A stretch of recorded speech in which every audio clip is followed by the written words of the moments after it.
Zapjevam, partija mi sudi. Neka sudi, pjevat ćemo ljudi. Ne boj se rogova ni lažnih bogova, šta nam mogu lanjski snjegovi. Ne boj se tragova ričućih hlavova, šta će crni oblak planini.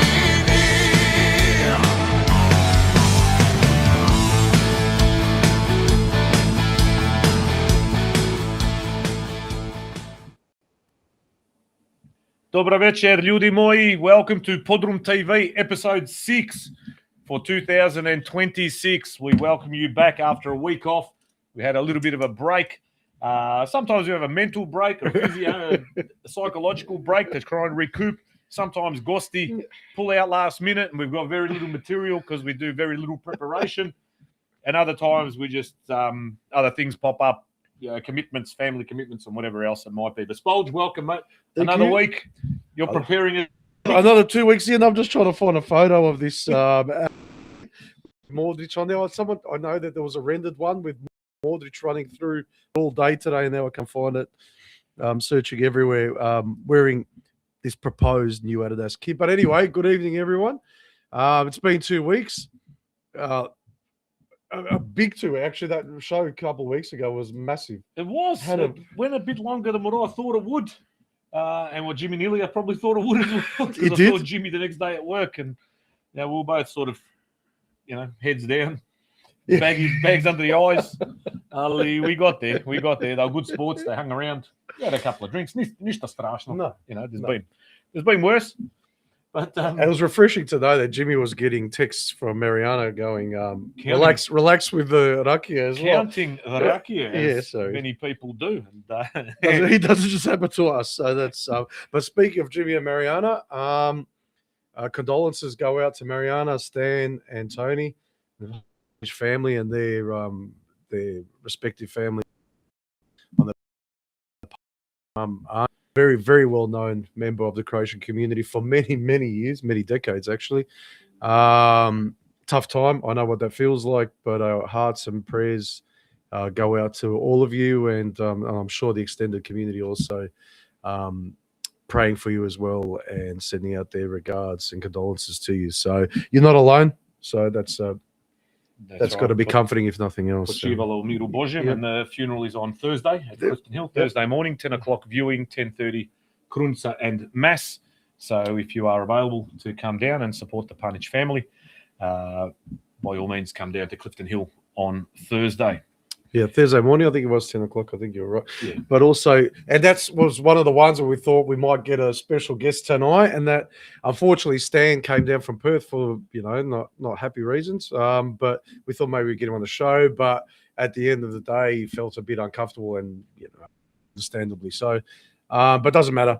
My is going at the time about his adventures in Perth as well, and the differences between living in Melbourne and Perth. And that's right. But also a disclaimer. So if you want to switch off, feel free to switch off.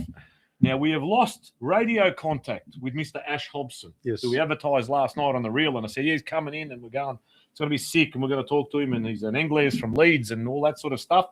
We have lost radio contact or contact of any form with Mr. Hobson since about this morning. Yeah. But we will get him on. We'll get him on. I have sent him, in lieu of attending here in person, I've sent him the link, and I've asked if he wants to, we could just do a brief chat tonight online remotely, and then we'll figure out a date to get him in. So if you're switched on just to watch the interview with him, he's not on tonight, so feel free to gossip, but we will have Pavliga. So Pavliga is confirmed. They'll be joining us. They'll be getting to their studio roughly around 8 o'clock, and then the boys will log in and we'll have a chat about all things Pavliga, Sydney Crow community, the music scene, and also, most importantly, of Canada.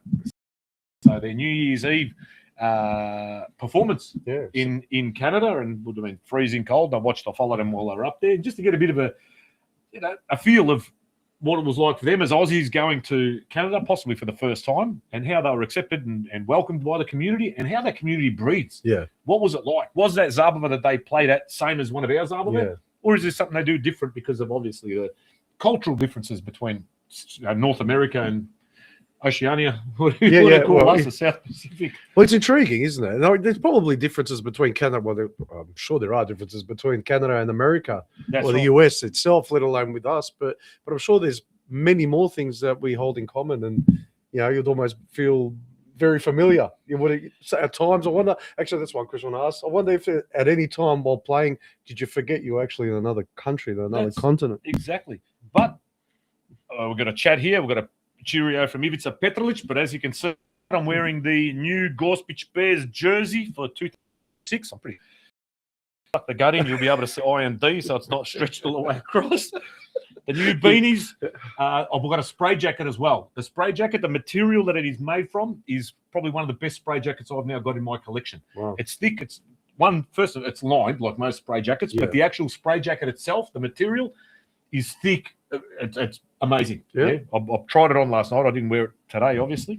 Their merch is available. Jump onto the Gospic Bears website. Is that Kappa as well? The jersey is... No, the spray jacket, that's definitely Kappa. This is a Kappa, yeah. Yeah. But the spray jacket and a lot of the other stuff that is available through their merch is Kruna, the new Kruna sportswear brand. Okay. So Ivica Petrolic, reach out to Gospic Bears. Ivica will look after you like he's looked after me this evening. And obviously...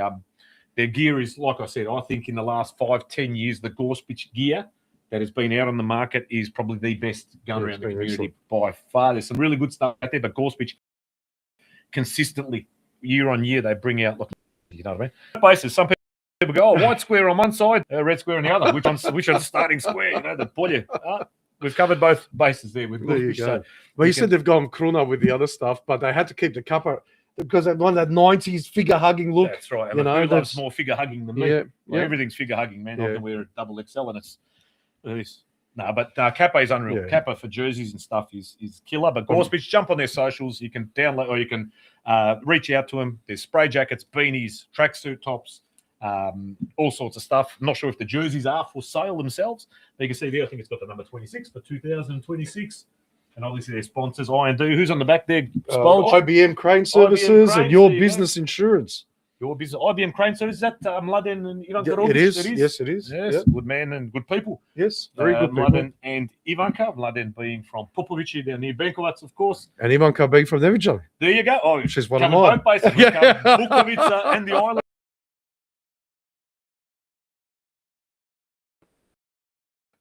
Yeah, so those Gospic boys still stuck at Revs in the 90s as well. Yeah. But there was a fair turnout of Gospic people on Friday night at Dinamo. I think the seniors won 8-1. And I saw a screenshot on one of the socials, and it looked like a lot of people Friday night, which probably also coincided with the women's game. That was at Dinamo, so it looked like a fair number of Gospic people attending the game and sticking around afterwards and having a few drinks. Because I've been thinking about that all week. Again, I think about it all week. You always get these smaller clubs take away from the bigger clubs. If it's a Friday night game, all these people go to Gospic or Split or Vukovar or Adenza Park or whoever it might be, But they actually bring, I reckon it's the complete opposite. It is the complete opposite because Gospic often play the same night as the Dinamo seniors. Yeah. They're just on another pitch. Yeah. And you alternate between the both. You know what I mean? You pay your ticket to get in, no dramas. You watch Gospic for 20 minutes, you jump back at half time, you watch the seniors, they bring, and then those people hang around afterwards. Right. And that travelling team that's come to play them stick around the club rooms as well. So you get another 50, 60, 80 people at the club on any given night. Away games, fair enough. It's a bit of a clash, but it's not taking away 1,000 people. Well, that's what they even call them, the Dinamo group, don't they? Vukovar, Gospic, Dinamo. Wednesday nights. Everyone. Wednesday nights. Training on Thursday nights, funnily enough. But we've got some announcements, Spolge, in terms of what's happening around the community. We've received some flyers. We've received information from all over Australia. Yep. So we'll start with the first one. Let's have a look what we've got here. I think it's got a bit of music. There is a lot of events coming up.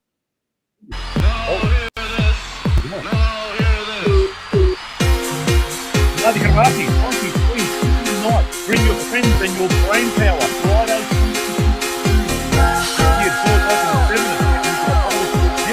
30 bucks a head. Plus event, but there are prizes games, all sorts of things happening there. So keep that one in mind. But also Mladi Hrvati, again, people trying different things for fundraising. Yep.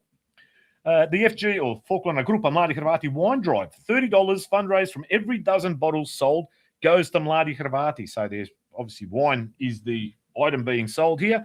Order by Sunday, 31st of July. You can pick up or you can scan. You got that QR code, but jump on the MH socials and you'll see there you can order wine, and money then from those sales of that particular wine goes to Mladi Hrvati for their fundraising, and obviously a lot of things in the pipelines that they would like to get done, like most groups. Thinking outside the box, I like it. Of course, and what better way to get people in the Crow community Than with alcohol. Yeah, something different. That's right. Friday youth night. So it's Sveti Leopold Bogdan Mandic Church in Sunshine, or the church, I would just call it the centre in Sunshine, 29th of May from 7 p.m.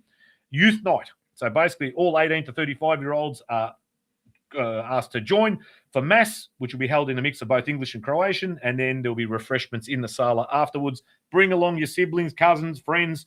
We can't wait to see you there. So again, doing something for the youth, trying to find different avenues of engaging our younger members of our community. So get down to Sunshine on the 29th of May from 7 p.m. It's a Friday. Now you can always head out afterwards if that's, go to Revs if you're from the Gorsuch Bears. Actually, there was another one before I get to the Crow Studies Foundation. Hrvatska Zora Youth Zabava Spolj. You know all about this one. 19th of June, Saturday 19th of June, same at the Croatian Catholic Centre in Sunshine. $30 entry, ages between 14 and 35. You can text Olivia 0412 056, I think that's 011 for table reservations, but also jump onto the Hrvatska Zora socials and you'll be able to find it. And who's the entertainment that night, Spol? Someone new bunch of boys. New band, I heard, they're up and coming band. Up and coming. Coming and going. Major minor. We mentioned this one a couple of weeks ago, but this is the Croatian Studies Foundation. It's a public lecture about the Croatian language of the Burgenland Croats. Yeah. So if you've ever followed some of the people who live outside of our borders, one of the most interesting groups are those that are found in Austria and the sort of border regions there, Gradišće, etc. The Molise Croats in Italy. Exactly. Molise, I don't know how to... Is it Crows Molise? in Chile, and they're everywhere. Kosovo, Janjevo. But these are the Crows from Burgenland, the Gradišćansko-hrvatski jezik, brought to you by Professor Dr. Motoki Nomachi. 6 p.m., 24 May. It's a Sunday from 6 p.m. at the Crow Club at Concord. So get down there if you love your lectures, academia, learning something new. And again, from an outsider's perspective, it'll be absolutely fascinating to hear. What Dr. Nomachi from Cordon? He is, I believe so, yes. He's from Gračac. Yeah, okay. Yep. Hrvatski folklorni ensemble Zvonimir from Springvale, last seat standing. So it is a raffle. Jump on to cfezvonimir.com.au. Tickets are for sale. Let me just have a look. First prize 5,000, second prize 3, third prize 1,000, fourth prize 500. Tickets are $50. You can click and order them online or reach out to Zvonimir there at Springvale and get your tickets. Again, all this fundraising goes towards the purchase of Nošnje, organising functions, possibly going on overseas tours. If they're able to organise it, as many of these groups have now done, definitely get involved. Thousands on offer, thousands. Križari Atleta Christi, men's faith night. So there will be talk, discussion, prayer and fellowship at the Mark Viduka Lounge at Summer Street, at the Croatian Sports Centre out there in Sunshine. Monday, 1st of June, 7 p.m. start. Tomset Stadium, as it's now known. So a religious get-together where they have got some very, very high-profile religious leaders attending on the evening to speak to our people again. At 7 p.m, jump on board. You might know a little bit more about it. I have spoken to Mario Jurjevic. I saw Mario on Friday, and they unveiled a new Divine Mercy sign on the other end of the goals, so facing towards the social club end. So when you're walking into the ground, it's all clear and as everyone sees it. And it's actually, like we talked about before, really refreshing. But Mario, as those of you who know him, very passionate about this and just giving everyone an opportunity to maybe people who were a little afraid, or not afraid, but but maybe a bit reluctant to talk to people about their faith and stuff like that. Well, here's a perfect opportunity for them to go to the ground and use the facility there for a community thing, but something that our community is based. Our foundation of our community is based in faith. So going out there, expressing maybe their concerns, maybe some of maybe a search for God, or or even just wanted to listen to other people's testimonies. Maybe something has piqued their interest recently and they just want to get together. Maybe they're just lonely men, and they're seeking a direction, whatever your reasons are, but it's there, a massive support group. You won't feel unwelcome, that's for sure. If you're slightly intrigued by what's going on there, go up, take a look. Doesn't cost anything. There'll be drinks and food and just having conversation. You don't have to talk about anything. If you want to talk, you can talk. So there's all sorts of that's right, it's a discussions. Yeah, and it's the number one thing is it's a really safe space. So if you've had some sort of events in your life, or you've discovered things, or you've even in some ways feel like you've been contacted, or been touched by God in some way, here's a perfect opportunity, a safe place for you to go and talk about it with other people who are like-minded, and that can maybe even help you decipher these little messages that you're probably getting. And, right. And for me, it's great that, again, it's being held at a Crow venue, at a facility, which, let's say, on any other given, when is it? What's the date? Monday night. Well, probably other than training, there'd be very little happening. Yeah, and absolutely. that's a big venue that needs to be filled and needs to be utilised. And fantastic. Yep. We could do something there every day, really. Yeah. But get down there if you can. It's a Monday night, 7 p.m. start. Close for many of you living out in the West. Why not get down there? And we make jokes about like every event, centered around alcohol. How do you draw Croats? There's a lot of alcohol, and maybe there's a cause for concern there as well. The amount of alcohol, and maybe we have an alternative. Maybe it is, Maybe I'll have to go. But it is nice to see, that, like you said, the facility is being used on a night when it's otherwise unutilized, and coming in a safe space, talking about something that's maybe sort of brushed under the blanket or under the rug, normally sort of, and not spoken about. People are probably shy about it, reluctant to talk about it. Well, you don't have to be shy about it anymore. There's plenty of people to talk to. And I can see this thing growing. This is something that I think the Sydney community is quite strong in, maybe stronger than we are at the moment. But doesn't mean we don't have to start moving forward. So Mario and a few others there really championing this. So good on them, and onwards and upwards. I hope it's a great success for them. That's the one. Now, we've also been contacted by Braća Radić. So this is a flyer that I've had up a couple of times, but just bear with me. Again, we got this antivirus. I think we're going to have to buy it to stop it popping up. Coming. And then Iruda, something. Let me see if it'll disappear now. Braća Radić up there in Sydney have got, obviously, they've had the Mother's Day Zabava, but 20 June, Svinjokolja. That's what a name for a Zabava. I know. Svinjokolja Zabava. Talk about a literal name, too. 20th of June. You can see here on the next flyer, 20 June 2026, $75 per person for a 4-course banquet. Wow. I'm thinking 4 courses of pork. One would think so. The name suggests Jaladia, that. There'll be Jaladia, there'll be Ladetina, there'll be Schwargel. And Was there anything Jigarica. worse as a kid? You come home from school and you're hungry and you're going, I wonder what Mum made. Maybe she made pizza. Yeah. Maybe she made this, and you walk in and you open up the fridge and there's 78 bowls of Ladetina in there. Or Jigarica, you can smell it. Oh, no. How good's that? No, and you get in there and it's Jigarica. You're thinking it's chicken tenders or something, like all the other Aussie kids eat. But I'm sure this is going to be tastier Yeah, stuff. doors open 6 p.m. Dinner served at 7 p.m. sharp. Ticket includes entry 4-course banquet. Order tickets online now. It is on. Jump on the Braća Radić socials and you'll be able to find it. Mirko and Campbell will be playing, and that's 79 South Street in Schofields, I believe that is. I wonder if those pictures sort of allude to what's going to be there. You can see Čvarke, you can see Kobasice. What do you got there? There is. It looks like a Ladetina thing in the middle there. Yeah, well, there you go. Carsko meso. Krvavice, malo kruha, malo kapule. Yeah, there's a bit of everything. It looks like a. What's that on those? Is that Sodom on the left? What is I reckon that? it could be Sarma. Oh, okay. Well, I suppose you Yeah, put the book in best there. collage. Opa. Croatian Dim Sims. King Tom. Now, King Tom has just got so much going on down there, but this one's coming up most probably closest to today's date, 24 May, Dan Državnosti picnic starting from 12 noon, folklore, kids entertainment, live music by Stona Sart and our good friend Teta Yela. Get to tell. I'm loving her videos, I swear. She's At good. King She's Tom. doing very, they're getting exactly better right. and better. She's really made this character. She should meet up with the what are those three Italian boys? The Sushi Mango. the Sushi Mango people. That's exactly right. No. But if you have a look also, they've got their calendar coming up. This is a PDF, so apologies that it's not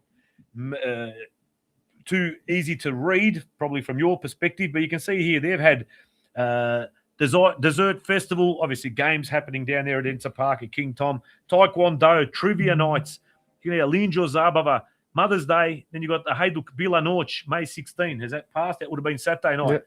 Australia's biggest morning tea on the 21st. Dan Državnosti picnic, as I said, the 24th. Wrestling on the 30th of May. Wrestling. Can you stop and just admire that pamphlet? Like, how good is that? Like, you've got May. Skoro All- svaki dan. Skoro svaki dan, there's something going on. That is a beautiful thing to see. Now King that Tom Festival, 4th of October. So save the date, obviously. King Tom Fan Zone, 2026 World Cup will be Right. screened there. But wrestling, I did get someone sent through something about Barry O. I saw the very Barry O came up on one of our Instagrams or whatever it is. But they're doing some fantastic stuff. We're hoping to get somebody from King Tom to chat to. No, but But that's fantastic. But the lovely Miss Chavka sent that through to us, and I've asked if she would like to get somebody on. But I speaking saw some images of Bill and Norwich actually come up the other Look pretty- today, and they look pretty cool. Yeah, look. But like a speaking fun of one. Sydney United, our good friend, our New South Wales Sydney correspondent, Jakov Rimac, Yes. gives us some vision of the juniors of Oh, wow. Sydney United playing at Alambi on, I'd probably say Saturday. I think they play their juniors up on a Saturday up there. Saturday. But let's have a look at the clip that he sent through. PodroomTV roving reporter down our Lambie. Say hello, everyone. Živio Smola. And then listen, can you hear what's here? A few young boys in the canteen. Beat says, say hello, Podrum. That's the old boy. Listen, Smolik, you're on.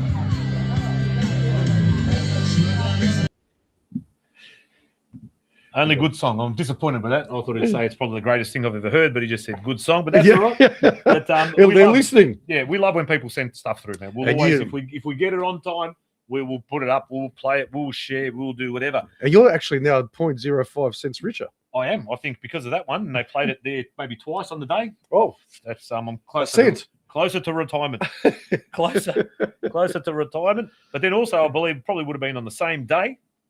One of my favourite kids from up in Sydney, little Leo Posavac. Okay. So we've seen Anton in Anton's Podroom when him and Jakov joined us.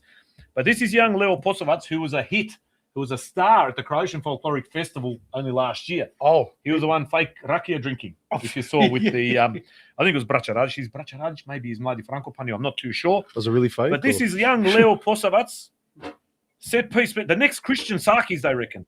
Look at this. Boom. Boom. Left. We're going to watch that again. We can't let Yeah, that. no, we we can't let that can't. slide. We need to watch that again. Let's have a look. Oh, left foot. Boom. The next Žaka or Jakov, they reckon. It was reminiscent of Luka Korlic's effort there You on can Friday see. night. Oh, but you can see that. And Aaron Good job, as well. His effort Oh. on Saturday against really? Mini Illegals. But young Leo Posavac, what an absolute belter of a goal. And you can see the joy in his face and how much some of these kids enjoy playing. But Spolge, we were talking about the Crow jersey. Yes. This is allegedly, according to footy headlines and Yes. some other websites, and the Yep. Crow media was all over it. This is what potentially the next Crow jersey will look like after this World Cup when we switch to Adidas. Now, if this is true, Instant classic. all over it. It's got the checkers, and they are squares. They're not slanted. They're not diamonds or whatever. They're relatively big enough for me to like. Yep. I don't like the small checkers. Looks like a tablecloth. Yeah. And the big checkers just look bezes like the current one. There's big. It's got 6 checks on it. Whatever it is. Yeah, but there's not a lot. This yeah. is probably more reminiscent of the check sizes of the Lotto jerseys back Yes. in the day. Yeah, the first ones for sure. Yeah. And it's got, for me, the Glagoljica letters, and I Yeah. reckon it's supposed to spell Croatia. You can see that little one right in the sort of middle of his torso, the V with the little circle. Yeah, yeah. on it. That's a C. Left diagonal up is an R. There's an O, there's an A, there's a T, there's another I, there's an A. I reckon it spells Croatia. I don't think it spells Hrvatska. I don't see a H anywhere. Maybe on the back. It's got the red, white, and blue trim cuff on the neck and sleeves. Which apparently is also reminiscent of the Lotto jerseys. Remember that red, white, and blue trim that. And some people are saying there could be some controversy because those blank squares in the middle look like a cross or crosses, which could cause some pain to the Yugo communists overseas who are probably having a meltdown and saying, what is this? Well, you got to put the number somewhere, don't you? Clero-fascism, no doubt, is being. But the World Cup ball for 2030, I think here it is. For those that remember, they're bringing this baby back. Oh, wow. The old 32-panel Buffalo. And if it's wet in Portugal, Spain, and Morocco, wherever they're playing, this gets fracture your cranium. It will break some bones, mate. But I saw that one at Brunswick City. It's in their cabinet a couple of weeks ago. I had to take a photo because I played with this ball every week of my life. I've got a similar one up there, but it's not quite the same. That is the ball that most of us in the 80s would have grown up kicking around. And you know what? The old Mitre balls were the best, weren't they? Oh, yeah. They were just the best to kick. They were best But to speaking of jerseys and rejects, this is a photo that came across my my inbox or Facebook or whatever it is. This was HNK Narod from the 2002-3 Adelaide tourney. You spoke of this. This ragtag bunch, there is people from everywhere, from Dandy, from North, from Tornado, from Pite Boga, Doogie. You got Doogie there, a young Doogie. You can see him looks like Goran Karan in the back with his ponytail. Wednesday night's legend now. You got the Klarica brothers in there. You got Skolzy. You got Dave Davutovic in the middle there. Phil Juric in goals. Shishka, Merks, bloody Markov. Yes. The bloke in the bottom right, if you can see him kneeling down in the bottom right, he was playing for North Geelong on the day. Yeah. Half time, he didn't get a run. Juka walked him across to us. And I go, we've got a bloke who didn't get a run at North. Can he play with you guys? So we took him at half time and he joined us. He scored the winner against Brisbane Croatia. I still don't know his name. I do not know his name, so you can recognise the name. Again? I kept in my head his name was Marshall, but I cannot tell you for certain. It could be Marshall Luburic, but I don't think it doesn't look like that now. But I'll show you some footage of us playing. Do you want to see the footage? Oh, I really want to see This is HNK Narod playing at the Adelaide tournament many, many years ago. You can see here. I'll start off with the ball. I was the playmaker. Oh, wow. They dropped the strong glutes. Yeah. Oh, that's just magnificent. It is magnificent, that little twist. That was like a Fraser Waratifi turn. That was beautiful. But Spolge, it reminds me of those kits. Did you see that kit parade they used to do in Germany in the 70s? And they come out dancing with their Mission Brown tops and stuff. But there was some massive things happen. So some of the scores, Spolge, we've got some footage. You can see here the MCF, the young boys from Melbourne Knights on Friday night. This is against Eltham. I was going to say Essendon, Eltham. You can see some of the colour that they are putting on over there on the Quarry Hill. So reminiscent of the old days. They're really putting in a massive effort to get people back, and you can see it's now growing. They don't stop singing. Those numbers just seem to be growing for me. And also a very lovely touch is that they had a banner to commemorate Blaywood, obviously in the massacre of the Croatian people after World War II. But the boys are doing a still see there, mate. They're in the red gravel. They're up to their ankles in that red gravel coming home, probably tipping out of those Adidas Sambas, the little Kamenčići, and their socks are probably Zavacit, or you got to use Varakina to get it out. And you can see it's very much appreciated by the players. There's a photo of them in front of the gathered faithful, and they've done some renovations to the Quarry Hill bar. I don't know if I'm allowed to talk about it too much, but I'd rather encourage people to go down there and have a look. Some artwork has been added. It's plain there for everyone to see, so there's nothing to hide. To show the photos, maybe somebody from the MCF, Tomislav, or someone can give me the thumbs up, and I can show a couple of photos of what has happened down there. Otherwise, I'll encourage everyone get down there, walk across to the quarry. Well, you can't hide it from Football Victoria anyway. They're going to come to every game and they're checking to see if anyone's going to say Zadom Spremni. Because imagine that. Imagine what would happen then if you said Zadom Spremni. What would happen if you said Zadom Spremni there at a game? Are you allowed to say Zadom Spremni? In Australia? Who knows? Are you allowed to say Zadom Spremni in Croatia? I think you are allowed to say it. You probably are, but in Victoria, probably not. No, you're not allowed to say Zadom Spremni? Does that actually hurt people if you say Zadom Spremni? It is. You need to find a safe space. Quarry Hill may not be a safe space for those people that are hurt by words like Zadom I'm just wondering, because they're sending out half a dozen representatives just to see if anyone's chanting Zadom Spremni. But talking about the youth and what they are doing, Dandy City. Now, their youth have started up the Hajduk Ultras. You can see there, Dandy Hajduk Ultras. There's flags, banners, merchandise being made at the moment. So our good friend Tim Balaban flicked through some pictures, and he'll be getting yourself and myself some Dandy City Ultras jumpers, hoodies that we will be wearing very, very soon on the show, and encourage everybody. Again, follow our groups, follow our clubs, buy their merch. You know, all it does is usually it's reinvested back into those groups to make more merch, to make better, bigger, whatever it And might just be. getting the kids involved, getting them involved at the club, you know, getting a bit of noise happening over there as well. Damn Frank straight. Holohan. Hrvatski nogometni savez announced during last week young Bayern Munich player, 16 years old, Filip Pavic, who's played in all the younger youth, bloody for Germany and whatever else it is, has chosen to represent Croatia. So another massive scalp from the diaspora, who has this kid at 16 years old. He's a month older than my son. He sat on the bench, Bayern Munich versus PSG Champions League semi-final. He's played in the Champions League already, third youngest player ever, apparently. He's made debuts for Bayern Munich seniors at 16 years old. Wow. 16 years old. He is now committed to playing for Crow. Do you know what position he plays? To be honest, Branic, so some kind of a back, left back or something. What's going on with us? Actually, we're never defensive. You know, we're always about midfielder nation. Now all of a sudden we've got world class defenders. And there's another one. I can't recall his name, from Switzerland. Another young boy who has been scalped and will be joining Crow, as has Segicic. And again, let's hope, fingers crossed. I'd love to see that boy get picked in the squad of 23 for the Crow national team this year. It'd be the best thing ever, just to stick it to some of these media pundits here. And other than that, I've got a couple of other ones. One that came through to me today from the West, so from Western Australia. My good friend Matty Pavlinovic, the V-Bomber, if anyone ever followed the Knights Army Forum back in the day, flick through. There is now a book that has been released and is available on Amazon called My Good Life, a Croatian migrant story by Vladimir Wally Piszczek.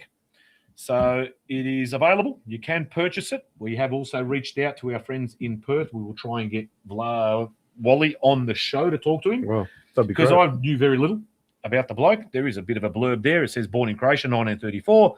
His early life was shaped by the challenges of World War II and the strict regime of Yugoslavia's communist government.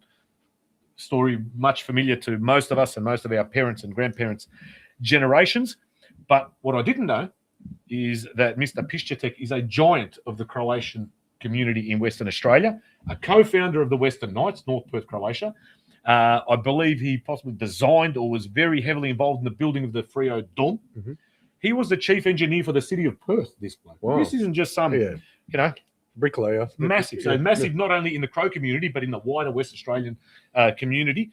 And we will definitely try and get him onto the show as soon as we can. But the book is available. It's called My Good Life by Vladimir Wally Piszczek. And thank you to V-Bomber for sending that through, and my good friend Ray Petzotic for giving me a bit more clarification around Mr. Piszczek's involvement. Well, Ray himself's a wealth of knowledge, especially regarding the history of Croats in Western Australia, isn't exactly. And he says that Wally comes to Western Knights games now at Nashfield and sits in the same So place. he's still there? Still there, and he goes, he sits in the same place every week. He's got a specific place that he likes to sit in or whatever it is. And he's like a 1934 born, written his memoirs now. Massive influence. So would that be 92 years old? Yeah, massive influence on the Crow community of Perth, of both Western Knights and North Frio Dom. So get your hands on that book. We'll definitely get a couple of copies spolged. Yeah, for sure. And we might get a couple extras. Sure. Actually, that's another one I really want to read. And actually, we've probably dropped the ball a little bit with interviewing some authors. I know there's a number of authors we want to get around to, and we will get around to them this season, I was going to say. That's right. This year, but hopefully. So, but actually, what I want to know is, why do all these Vladimirs become Wallies? How does Vlad and Wally become, how are they synonymous with one another? They're Vlad or Wally, I don't know. Man, where? You got to work it on the Wally, Vlado. Why? Like I bought the tickets for the airport and I went with the Virgin. On the Virgin, with the Virgin Airlines. That's right. Ali, Thanks, Tony Martic. But other than that, look, I'll come back. I've got one more slide that I want to show later, which caught my attention and made me a little bit angry. But anyway, I'm never angry. It's out of character. No, but the last big cheerio is to my little kumche, Roko Čelić. In his photo, we were debating last night, looks exactly like my son, Marko. I was going to say, I thought that was Marko. He's just turned 12. He's in Metkovic. Wow. He's Nede says biggest fan. Wow. He's played it. I've seen videos of him singing along. He's telling all his mates at school in Metkovic that his kum is a rock star. Yeah. That is true story. I'm not a rock star, but it's what he's been saying. Yeah, good on him. But he's celebrating his 12th birthday. Aussie-born. Blood relative? So his mum, Lucy. Her mum, Vesta, is my first cousin. So Lucy, So there is, cousin, okay, well first cousin, once removed, couples of God. Lucy is cousins with my kids. Rocco is Lucy's son, and he'll be cousins, third cousins, with my grandchildren, I It's guess. funny how the genes carry. Like sometimes brothers and sisters and whatever, brothers and brothers look nothing like each other. But then one, you look exactly like, like a spitting image of a second cousin or a third cousin. Exactly right. But so they made the big move from Australia, from Melbourne to Metkovic. And for anyone that says that I bag out people from Bosnia and Herzegovina, see, I've got relatives in Bosnia. I've got them in Metkovic. Yeah. So, Pravi Herzegovci. you know what I mean? So don't say that was never live. My blood relatives live in Bosnia and Herzegovina, basically Metkovic. That one's for George Dragovic, who's maybe watching tonight. He's looking at work. But heaps of chat coming through Expulge, mate. Well, first and foremost, we cannot neglect the very first message that came through. Probably, when did it come through? Literally at 7:31. Wow. Mia Albert, Dinamo Zagreb plus 20 points on top of the league. It's actually embarrassing, isn't it? It is Actually, talking embarrassing. about soccer while we're there, like Dinamo's actually shit it in. Hajduk could have managed to beat Lokomotiva again. But it looks like Vukovar is gone. Vukovar is officially gone. And it looks like they'll be replaced by Rudeš. Like nothing against Rudeš, but it's just I'll go back it's down. re-entering that whole Tramvajska Liga thing, There where you is a movement in the league below. Segesta Sisak. Segesta Sisak's gone up. I was going to mention come that. back, and that's a famous club for Krešimir Marušić. They said it's actually the oldest club in Croatia. Yeah, he played at Melbourne, Croatia, and at Sydney, Croatia. Krešimir Marušić, absolute gun. He was, for a player. he was. He played at Segesta before he came here. He did. And Sisak, relatively big town. Why not? They're on their way up. Imotski got promoted from whatever league they're in as well. Yeah, I'd like to see those teams in there. I got a lot of relatives in Segesta, or in Segesta, in Sisak, I should say. But interesting town. That's all I'll say. We've got a big cheerio there from Ivica Petrovic and everyone at the Gorspic Bears. Ante Staricic sending his regards to the Panic family. Dennis Knežević, DKP Painting, I believe. Just jump on board. So Dennis always sends through a message at these things. Give us a thumbs up. Get behind people that are in our community. Let's talk about Eddie Maguire. That's Dennis Knežević. He's absolutely everywhere. He's at Exactly Strathmore. right. He's at the Knights. And just a He's at gentleman. Dinamo. And Always a smile on his face. everywhere. He's at the Dome. He's wherever. He's everywhere. Knights, Dinamo, Split. Everywhere. Does not matter. No, you it will doesn't. see him there. Yep. Tom Stremecki, he's saying good morning from Kastel. So he's down there. I believe he's at a wedding. It looked like some of the clips that he was showing. There was a bit of a festa going on. Was I it? reckon he's over there for a wedding. I Maybe saw him on only holiday, last but week. There you go. There you go. So he is over there. Kastel.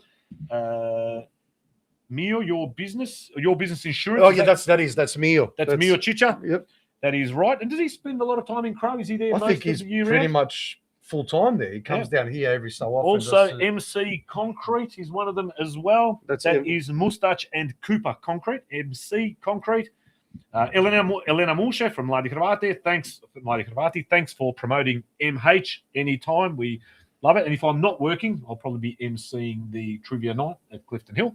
Perfect. But I'm just waiting on shift rosters, etc. And to find the answers to the questions. That's right. Good. I good saw evening. Mladi Hrvati too, like on the weekend as Yes. well at the Children's Folkloric Festival. So, Zora, Lado. well, everyone, all of them Zora. were there. They're all there. So they all had at least one dance group representing. Most of them had two. Put on by Lado there in Geelong, full house. All the smaller kids. So it was great to see that smaller kids get the focus and an opportunity to show their dance ways. And So one thing Lado does at theirs, I've noticed, I wasn't there this past Saturday. My Marley Tommy made his debut for He Mladi did, I Hrvati, saw him actually, there. My youngest. His partner, little Nikolina Tutek, I believe, was about a metre taller than him. Yeah. She's only about a year older, but she looked like a Danny DeVito and Arnold Oh, Schwarzenegger. yeah. But Tommy was apparently following around. She's been a great mentor, and he's not cried, not sulked, not wanted to go to Falkwood. He's loving it. There you go. He's loving it. Beautiful. And we encourage more boys to get involved in Falkwood as well, because it's good for your coordination for sport as well as meeting people in their I community. said it's good for your and footwork. growing with these kids, Yeah. as a organic growth with each other, and They're just forming lifelong friendships. Tony Grgic sending a good evening, gents. Petar Finka, evening legends. Hope you're both well. We are, Petar Finka. And if you watch, even though he's not with us tonight, Ash Dobson and the APH side quest from the clips of Melbourne, Croatia, Melbourne, Serbia from a couple of weeks ago. He's Petar's good friend and Sons of Sali legend, Yes. Nik Raljevic, Yeah. is in some of that. Taught footage Mark Viduka there how as to well. play football. Showed him everything he knows. Yeah. And Marko Bulic was his taxi driver. He was. We used to drive him to the McDonald's, and then we'd go to Olympic Park. That's where we were on the Melbourne Croatia. We played on Olympic Park. That's right. Exactly. Nisu oni intelektualci kao ja I ti. Rob's Borrell, this is brilliant. So he's talking about the Faith Night at Yes, Melbourne yep. Nights that is coming up. Well done, Mario Jurjevic. Ante Starchu says it's great to talk about your experience about God and about your family, etc. They're exactly right. Ante, Ivica, Petrolic, we've got people saying it's great, some of these religious things that haven't been massive in our community, other than going to church. And as a kid, usually you just go to church because your parents are going to church. Yep. But we're seeing, I think, more and more a revival in the faith here and overseas, especially, where young kids are now going off their own back.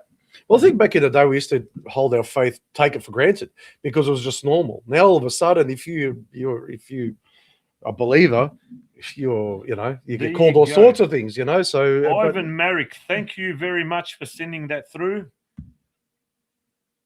Bottom right, Ivan Luburic. Okay. I had in my head Marshall for some reason, Luburic, but it's not Marshall. It is, you can see there, Ivan Luburic. Came on, basically didn't get a game in the first half of North Geelong. In those days, you could pretty much play for 3 teams in a day.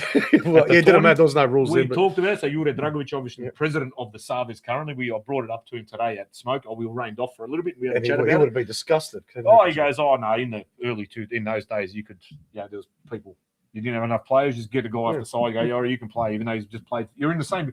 There was one game, I believe, where they were in the same group. Yeah. So players from one team went and played for another team to make up the numbers, but then they were competing in the same group against each other. So those days are now gone. So it's very much well drilled and well. These days, players are trying to find an excuse not to play at all. Exactly right. People are hiding, basically. But talking about Rob's, what it was boiling thing, I think we were taking our faith a little bit for granted, and now these days you have to sort of fight for a little bit more, And I think there's a bit of a revival, not only in the Croatian community, but in the mainstream community in general. Just people coming back to Rob's the faith. Borrell saying he misses the Knights Army Forum days and nights. There were a lot of days and nights there. There were a lot of into the early hours of the morning, days of not sleeping and all sorts of stuff. And moderating was very difficult. Being a moderator on a Knights Army Forum was very, very hard because trying to get rid of some comments. Comments would go up. You'd get a midnight phone call saying, "Who is this guy? Can you please find his IP address? He's going to be murdered." Yeah. And I'd just say I didn't know him. Yeah. I don't know who that is, man. Oh, come on, you can find. I don't know, and I don't want to know. Yeah. If we need to delete the comments, we'll delete it, but I'm not giving away names. And I think that was a safe thing to do. Just to distance yourself from it all. There was court cases just waiting to happen. Yeah. I imagine that happened today. Oh my Mario Jikic, who is the grandfather of young Rocco, who just showed up earlier, saying has Segicic been picked for the Vatreni? He upset Popovic for some reason for not picking Australia, but I think he was upset because Popovic didn't pick him to play for Australia. And actually, there's a whole turnaround there. I was seeing a lot of comments where people are blaming Popper for it, saying, "Well, you didn't pick him. Why didn't you pick him? Why didn't you pick him? You had the opportunity, you didn't pick him." You can't blame the kid. So I don't want to blame Popper because I love him. He's one of ours, but if you're in his position, what are you going to do? Evildana, Melbourne Knights, first in the league. So there you go. That was a 4-0 drubbing of Eltham Redbacks. Absolutely. Who I think were coming off was it an 8-0 win against Port Melbourne, or was it the week before? 8-0 win. They smacked Port Melbourne 8-0. Yeah. They came to Knight Stadium on Friday night. They got smacked. Got smacked 4-0, absolutely humbled. And then College with a couple of goals. And it was the right scoreline because Josh Knights Gibbon, and there was one more. Was the third? There was Rodriguez. Arriba, Andre Gonzalez. Atticus Gonzalez. Arriba. Andre. Scored probably one of the goals of the season. It was a bloody cracker with the way it just did. Absolute purple patch. Well, 2 goals. He scored 5 goals in the last 2 games. The week before, dominating and just enjoying. I think he's really, really enjoying his football at the moment. I'll tell you what. When you enjoy football, I'll tell you what, you play better. Oh, he don't, mate. You could see he's loving it. He's just playing with passion. Like his brother Tommy said, he could have gone anywhere. He's not going to come to a second division team, but he came with passion, and he's showing it. He's wearing his heart on his sleeve, and he's playing junior. He's born, bred, and you see when he scores a goal and runs over to that quarry side. Look, he's He's a front runner to win. I don't know what's the award they get now. Gold award, gold member. What do they win? But to win for the entire league, because he's absolutely been killing it. But you know what you'd love to see, especially in this window, if the Knights somehow bolstered the midfield, and you could see that he didn't have to work so hard and come so deep and played up from him and Divan up front, I think would just be unstoppable, because Divan is a workhorse. Corlic, I watched him a couple of games live where the difference between Luka Corlic and most other players in any he stands out and go. Yeah, he gives it, and he doesn't just stop. Like me being the player that I was, I could stop. I didn't have to run much. My one ball would cut the defense open and we'd score. Just a match winner. Corlic, he'll play and he's gone. Yeah. And he gets a return ball. He's just non-stop, just intensity. 90 minutes. Yeah, kako izdrži, I don't know. I look at other blokes that are blowing out their ass half time, whatever. No, but they keep running. Give go, and that's that makes a difference between him and everybody else. Because he's just non-stop. He's running. He's opening up. It's great to watch, and we love it. Yeah? I wonder if he wears one of those trackers to see how far he runs, because I reckon he's running a few miles a game or 10. But not just him, actually. Calendula's got them all fit. They're bloody fit, this team. It's halfway point of the season. What are they now? They're a couple of points clear of Northcote, who was the clear front runner. Right, I think 1 point in front of Northcote, 4 points in front of third place. Clear on top, and they've dropped a few points, and Knights have now started to get that consistency of winning and winning and winning. Yep. So Northcote's dropped. They've now made a bit of a gap on Eltham. Yep. And the big thing is with Eltham, they've got them last round away. And Brunswick Yorva's lost too, so that's made an even bigger gap. Right. So halfway, look positive. You can't, the lid's not off yet. But Mick Calandrella, he is just made for promotions, I reckon. He's like Sam Allardyce is to relegation, while Mick Calandrella is to promotion. He comes in, he's a troubleshooter. He's like George Clooney in that show where he goes to sack people. Well, send him in. That's your job. You're the best at it. Send him, fly him on a plane, sack that bloke, do this, do whatever, and get out. Gets paid the big bucks. But yeah, you have to think what makes a good coach, right? And for me, I don't know. I know jack shit about football, but this, from my perspective, through half a century of living life, is I think the doctors of football are just. I don't know. Look, they've got their place maybe as sports scientists or something like that, but as coaches, I don't think so. The two things I think as coach, you've got two things to you go play. You identify what your players' strengths are, and you play them in the position that they're going to be best at. And number two, you get them motivated that they're going to run through a wall for you. Full stop. They're the two things that they've got to do. You simplify your play, whether it's 4-4-2, whether it's this or whatever. You play the kind of football that your team allows you to play. Yeah. And that's it. So I reckon and that's what he's doing. Mick Calandrella is the best coach I've ever seen since Tony Grgic. Split. That's a big statement. Super coach. I never thought he would be superseded. But Mick Calandrella might be going close, because I just received a message. Are you sure you want to say, are you sure you can stand behind it? I know it's a big call. It is a massive call, but I'm only saying that because Tony Grgic has just sent me a personal message on Messenger. Oh, has he? We may well be related. Oh, no. Here we go. Oh, no. So my cousin Lucy, who I just showed Marty Rocco. Show me. Marty Rocco, who we saw there, is a Čelić from Metković, like I said. And Tony is related. Metković and Tony are all related. Yeah. They're all cousins of some Oh, fala Bogu. I'm surprised Tony Grgic isn't a Dragovic. Maybe your mum's a Dragovic, Tony. I don't know. But Tony's related to Tony Čelić, who's married to my cousin Lucy, who was an Ikić. Yeah. So, miss, brate, this year. Hey, what was his ljubit next time I see you? Grgic, mate. So, there you go. So, you're finally related to some royalty. Well, there you go. Who the Smolik family stem from the Vidovic tribe. And he's been searching for half a century from the Middle Ages. Here. Exactly right. And you are now related. You are in line for the throne now. If the Croatian royalty, the kingdom, is ever re-established, and we have a king, you'll be like the Duke of whatever it is, Cornwall. You'll be 70-30 in line now that you're related, nekako, to me.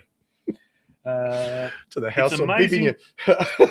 Here you go. There, Rob's World. Talk about who looks like who. It's amazing how my daughters and nieces look so similar. It flips you out. It does. You have. Yeah, there you go. You know what the biggest one was? When I went overseas for the first time at 2021 or whatever it was. Looking at cousins is like looking at myself. Yeah. You know what I mean? And I've got cousins here. We don't look exactly all much alike here and there. But then you go overseas, halfway across the world. You've never met these people, and you look at them and go, Christ Almighty, talk to you, Blizanti, male and female. You know. The males are right; they can get away with it. Females who look like me, they're fucked. I see my nephew's son. So my nephew's son. That he's probably got as a kid, probably looks the most similar to me when I was a kid. Poor kid. I know, I feel sorry for him. But it's funny how these things happen. That's right. Oliver Tribute Night also. Oh, yes. At Dinamo. Yes. So when's the date on that? That's, I believe, July the 25th. July the 25th, I believe it is. 6, 7, 8, 9, 10, 11. Yeah, that's right. Oliver Dragojevic, we spoke earlier about it. Yeah, no, that's there, but it's over half sold. I know that. I know Stella said that they've sold 10 plus tables, but I know that Ilya's holding a few tables in lieu as well. So if you want to get in, it's going to sell out very, very, very soon. So I dare say in the next week or so there'll be a sellout. But that's one of those ones. It's not just about the music. This night's it's going to be different. It'll blow you away. It's really worth every cent that you pay. It's going to be one of those experiences. And we've been we're having a lot of these sort of occasions in the last couple of years. From like I said, the Dinamo 50th anniversary, we're going to see the Strathmore one, and this Oliver one's going to be one to something remember different. For. Yeah, Something it is something different. You know what I mean? Absolutely different. Instead of doing the same shit over and over again. I'm loving this, man. I'm seeing stuff now happening that is just completely out of the box. And you go, you know what? It'll work. Yeah, might not work the first time, but it will work because we're a bit old-fashioned. Even our generation, we got used to just Zabave and the same old discos and whatever. I got asked today, would the CSA, is the Croatian Students Association, ever got a chance of reforming? But why wouldn't you? I know the Tommy College was, so Luca's brother from Melbourne Knights was with RMIT. I think they had a CSA, Croatian Students, happening there. But, yeah, how good would that be? If revive it. In a new form. Yeah, revive it. Because the CSA was probably the busiest group out of everyone organising all the nights, you know? Back when we were, you know, those days, 18, 19 years old, there was something every week. Exactly. It wasn't just Christmas season. Every week, Bez Veza, you just go, where's the disco this week? You just knew there was going to be something, whether it was at Cooper's Inn. And some of our Cooper's Inn, like, they would get 300-400 people just on the Bez Veza kind of Saturday night. Cherry Tree and these joints in Carlton. And you had some of the best nights. Oh, mate, unreal. You know? Or even, you know what? Back in the day, even at Melbourne, Croatia, you go to the social club. How good were some of those discos? Like back in those, some of the stories. From there. My first ever one was there. Looking at the old HNK Narod photos, Bulge, that I brought up before, that was well over 20 years old now. Ivica Petlic tells us, and he picked it up, which I didn't. I thought it was Bilic Holmes, but again, this hackers. The hackers are trying to get in. Blockers, cammers, hackers. How do I get rid of this shit? Protect now. Average. What is this? Sranje? All right. Again, I'm sorry. I'll just go. Can we just put out a call to arms for anyone young and that knows how to use like any of this sort of technology? Could you guys come in one day, set us up, help us out? We'll give you something. I don't know. You can't you can't have the plastic bracelet. That's sacred. But we'll give you some. We'll help you out. But if you look closely at the jersey, it's IBM Cranes. IBM Cranes, which is the sponsor on the back of this current Gorspich jersey I'm wearing. Wow. These are old Dandy City or old Chelsea Hajduk jerseys, the ones that we are wearing. So Samba, whether it was a Kladica boys or Scholesy or one of the boys there from Chelsea got these jerseys for us to wear because we had nothing. We weren't even a team, man. We weren't even a team. I've got the plaque. The plaque's here somewhere, man. I've hung it up. I don't know where it is, but I've got the HNK Narod plaque that was given to us at that tournament at the gala. At the time, yes, Shishka. Look, there's Shishka, man. If anyone remembers Shishka from the Knights Army. I haven't seen Shishka for a very long time. Merckx, what was Merck's nickname on bloody? Everyone pretty much in his photo had some kind of a nickname. Stips, everyone knows Stips. Brucey, Phil Yurich, you know what I mean? There's some of these. Lazy on the end there. You know, Lazy Delmo, one of the most well-known figures on the Knights Army Forum back in the day. Absolute character. Living in Sydney now. So there you go. He's up. Even he likes Sydney now. Well, yeah. I'm thinking about moving to Sydney as well. Not through your own free will. No. Good on Luca Corlic. So Rob's Borrell saying for coming back. Love the family. There you go. What a team. Back to promotion. He reckons that we're Knights are getting promoted. I'm not getting too ahead of ourselves, but they are on the trajectory is the right one. You just need to finish top 2. Yeah, that's it. There would be nothing better than seeing Melbourne Knights promoted this year. After all the turmoil and shenanigans and everything that's going on, seeing that team get promoted, that club back into the NPL would be absolutely fantastic.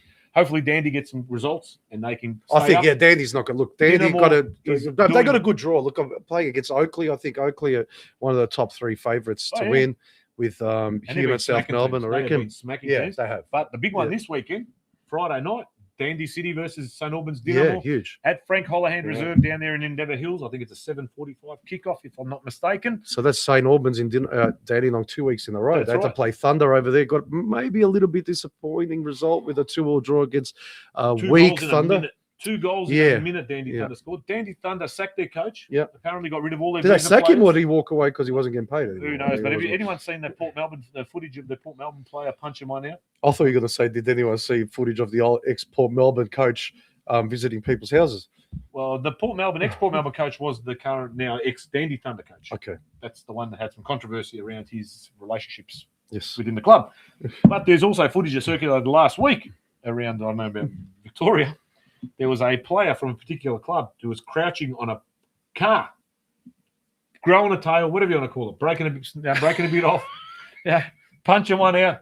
He was Naguzia said, no bullshit. Naguzia said on this bloke's body. A dandy player. No, it wasn't a dandy player, but it was the club put out a statement. It was a Port Melbourne.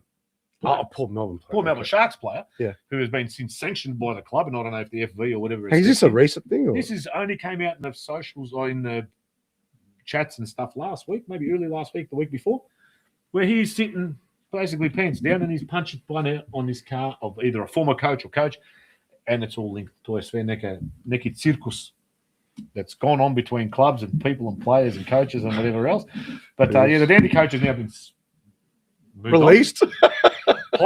Visa players have apparently been released. I've heard there is a minimum or a cap on what they're getting paid. Yeah. So Dinamo, if they had a chance, look, you know what the worst is when you sack a coach midweek and you come up and play against that team. There's always some sort of a bounce. Yeah, there is. Yeah. Hopefully it's a dead cat bounce, as they call it, because it's already a dead cat. But Bartish on the ground, it'll bounce, and you think it's alive, but it just no. But look, that might have been their big fight, and after this they're just going to fall over, and unfortunately Dinamo had to play that week. But actually, you got to look at now. What is Football Victoria going to do about it? Are they going to allow this to happen? Is this okay? Because this is now a point. Step in. Stop worrying about whether 50 blokes at Knight Stadium are chanting Zadom Spremni, and going and seeing whether these clubs are viable and whether they're paying their players and whether they should be in the league altogether and what sort of disruptions they are causing. I think these things are a little bit more important than what some of these boys and girls are singing out on Quarry Hill. But hopefully we can get the go-ahead to put some of those pictures up. Actually, from Robbie Jakovljevic has sent us a proposals poll. You have a read of that one. Wow. Not sure if you want us to go public with that one, Robbie, but we'd be in if I'm not working on a Monday. Do you work Sundays? Because we might be going to Sundays. We'll see over the next couple of weeks. We may well be going maybe Sunday nights. Well, I think he's open to that. So he's going, pause it on, boys. I have a great idea. We love great ideas. One Monday night, or could be a Sunday night, I don't know, depending on work schedules. We do a live show from Pizzeria 3814. Start at 8 p.m. We could. Why not? I can't see. Can I bar it that Tiesto and shit? Can I do that? That's the point of the show. Yeah.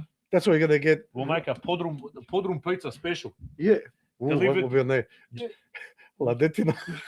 There'll be Schwargo. Ladetina, Geladia, all on the one. All on the Krvavice.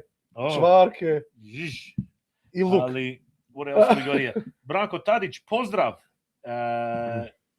Drago Maligec, pozdrav dečki, za dom spremni. Don't say that at an MPL venue. Don't say that, you might get sanctioned. What's in the letter say? He's not allowed to say za dom spremni. Oh, za dom spremni. Okay, I wasn't sure. He's not allowed to say za dom spremni, because if you say za dom spremni, you'll be in. You might get in trouble with the Football Victoria if you say za dom spremni. But anyway. New Albert, Cafe Clicos. That is a repressed memory for me. I have had the best and worst nights of my life at Cafe Clicos. I think we all have. They asked them to be a poison for the alcohol and ended up, I think, in the Alfred one night from that joint. That was a disgrace. Were they the same people that are providing nightclubs these days with alcohol? Yves Glavan, that's Yves Glavan, good old days. Yes, we love talking about the good old days. And hopefully these kids now, with the way things are going, are making their own memories, and they'll be talking about their good old days because they are doing a lot there.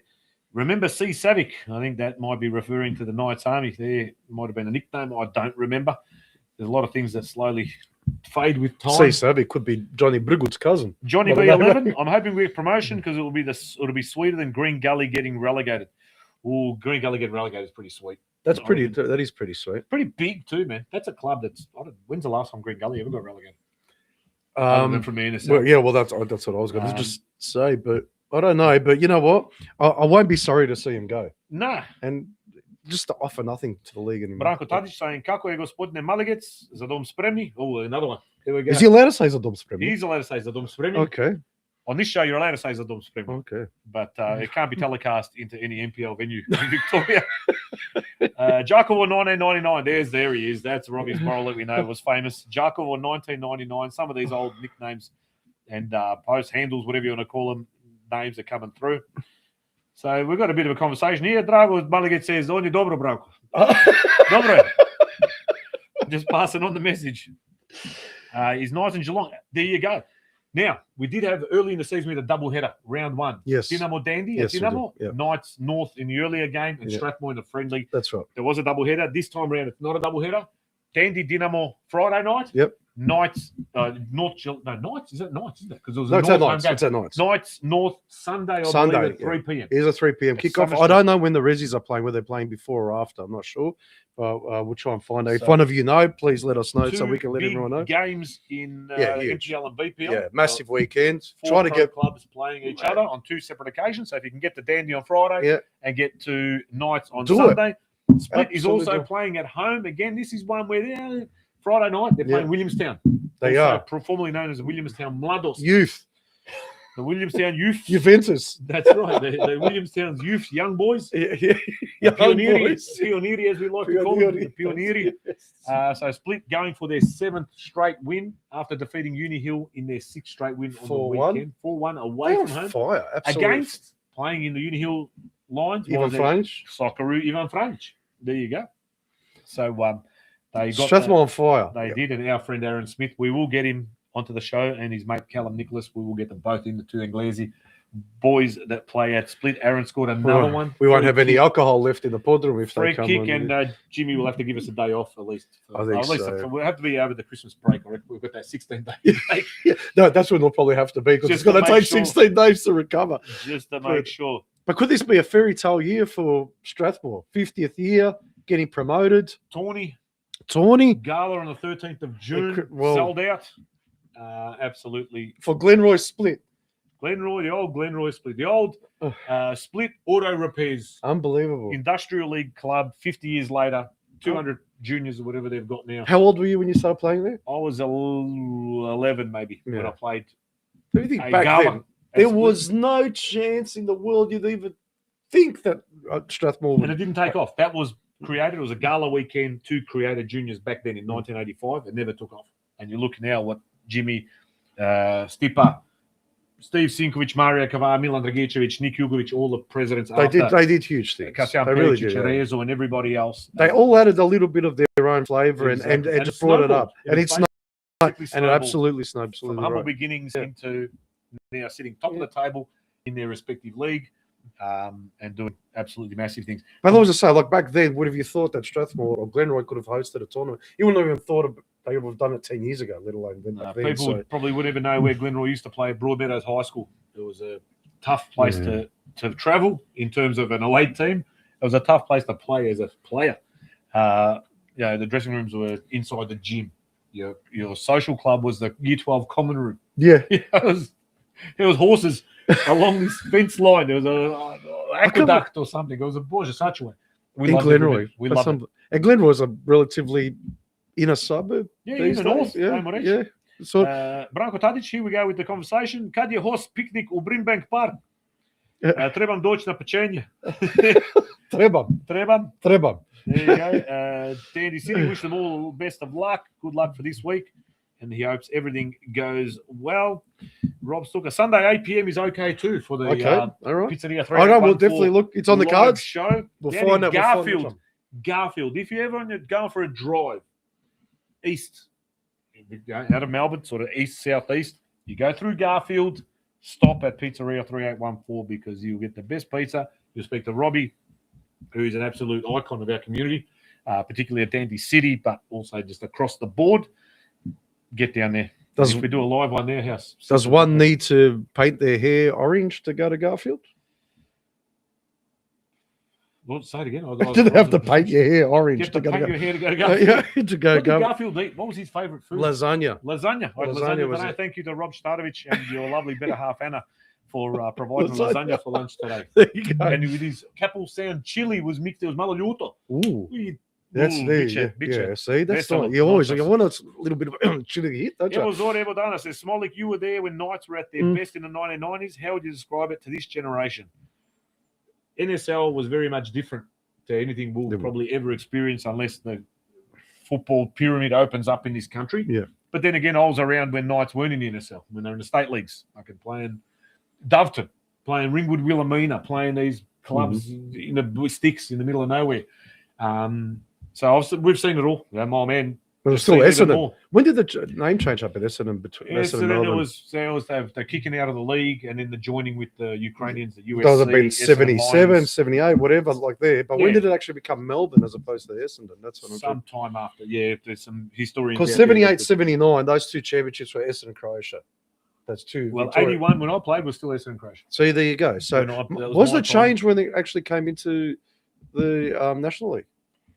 When did we come in? 84. 84, us and Sydney, Croatia. That's right. We came in at the same year. How do you describe it?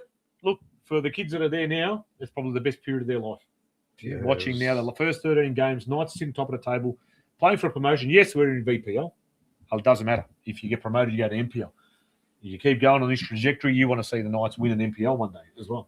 And then you never know. When this thing opens up, when soccer, the way it is at the moment, this system they've got hits rock bottom, and it's going to have to open up, everyone will get a chance, an equal chance of qualifying and having a go. That's the whole thing in Australia. It's the fair go.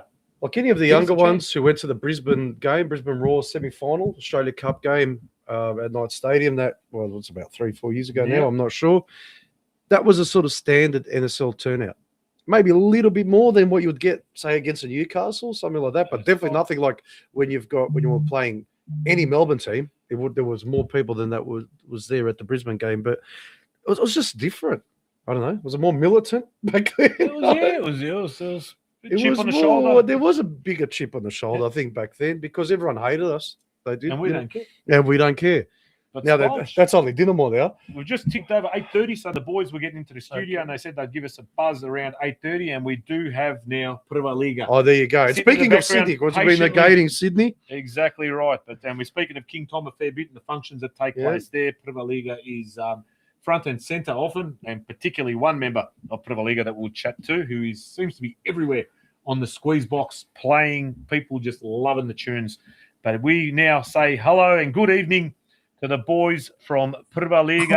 Only half the screen. Oh, here we go, boys. You'll get the full screen. Let me just minimise our glove here. That's right. The other two. Just leave it like that. It's fine, mate. I'm not just kidding. I'm just kidding. Okay, how do we get rid of us? That's key. Boys, how are we? We can make Very it. good, thank you, Daisy. What I do is I get rid of us, right? Hey. How we going, boys?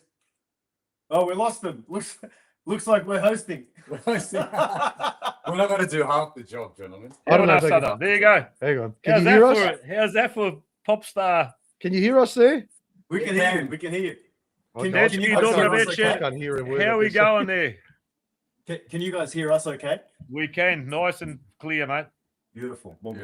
Hey, Kakwe, in the studio there, what are you doing? Recording, rehearsing? What's happening there? Oh, we just got off the trail bike, as you can see it. Went for a bit of a ride.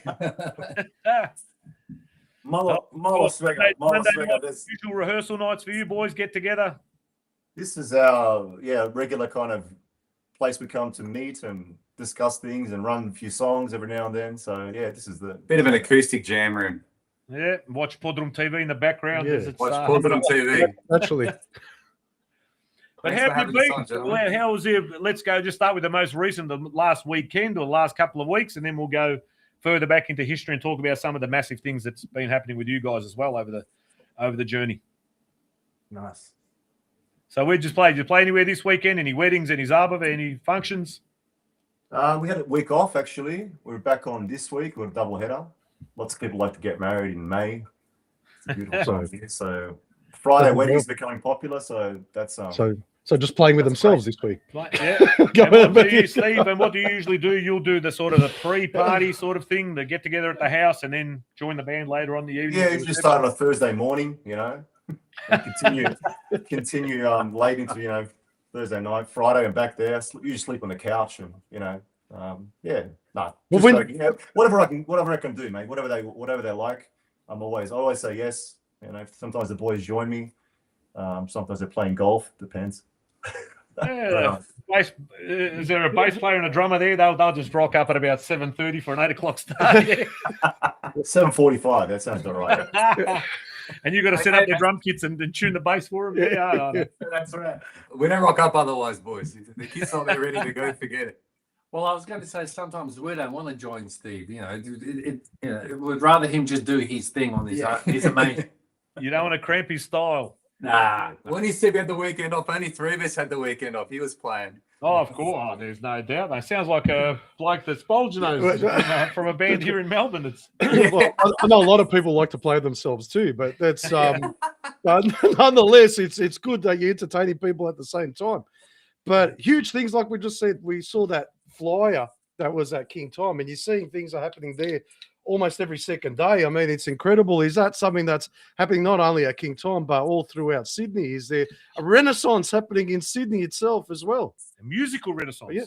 I think there's a resurgence. The clubs are more proactive in putting on events, big and small, which is great. I mean, post home matches of City United, they like to do either pre-entertainment or post-entertainment. So they've been very active, trying to do that, which is great. Concord are having, the other club in Sydney having their live music pretty much weekly as well. And there's a good contingent of young youth that attend, so it's good to see. Even at Boston Club. So Oh, great of course. gigs at Boston. Boston. So we're lucky we've got the 3 big clubs that are putting on frequent events for, and seeing the youth come through, it's very good for the soul, boys, good for the heart, and we love it. They're loving it. Are you surprised at the amount of lyrics and probably language capabilities some of these young kids have got singing along to these songs? Do you think music is that pathway for learning the language better than any other that might be possibly out there in the community? Oh, Without absolutely. taking anything away from Crow School. Absolutely.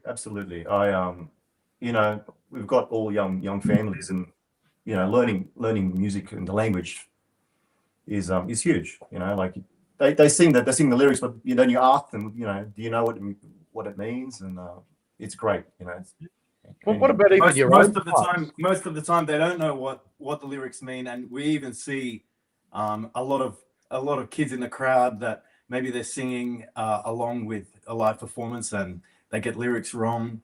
But it definitely still allows for that opportunity for them to look up the lyrics after the fact and learn the lyrics. Or we ask our kids all the time, and listen to them sing along with stuff. They don't know what it means, but at least that's that entry point. It's that start where they're singing the actual words themselves. 100%, and it's probably music that's that strongest conduit to bring them and get them interested and passionate about language and about the community and everything else.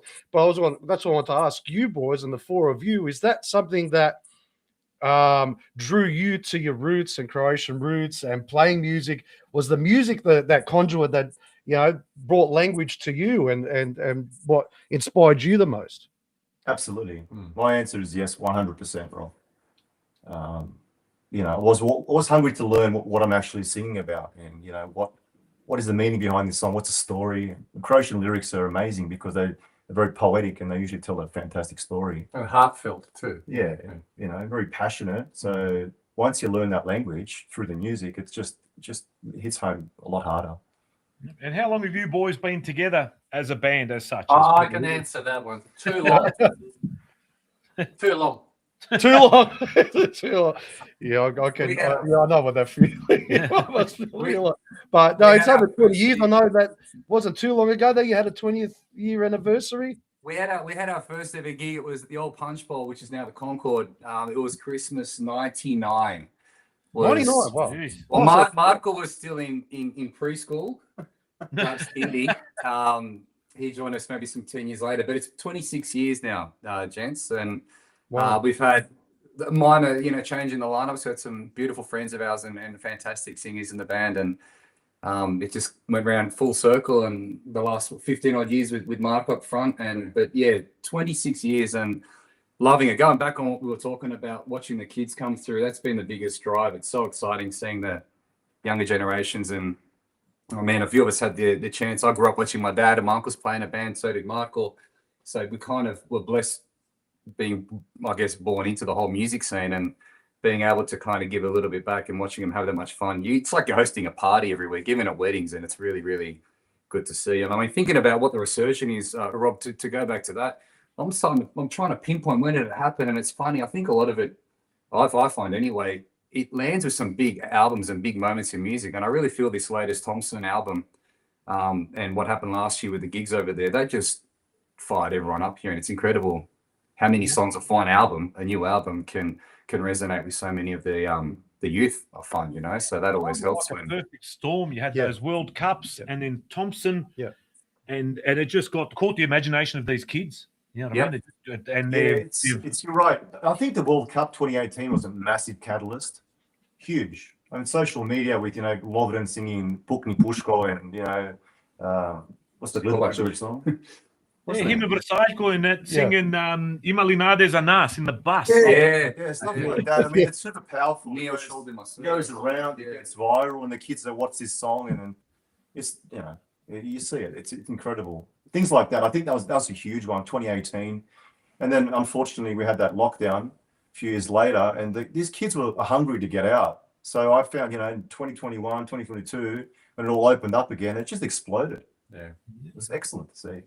But you're talking about like starting even 26 years ago, and Marco, he was in preschool, even though he was 17 years old, he was still in preschool.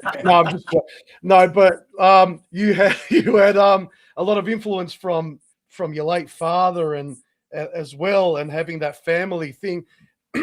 Excuse me, but even having now that he's gone, is it something now that playing music, you feel like that's something that holds you to family and makes it even more special, that bond that you had?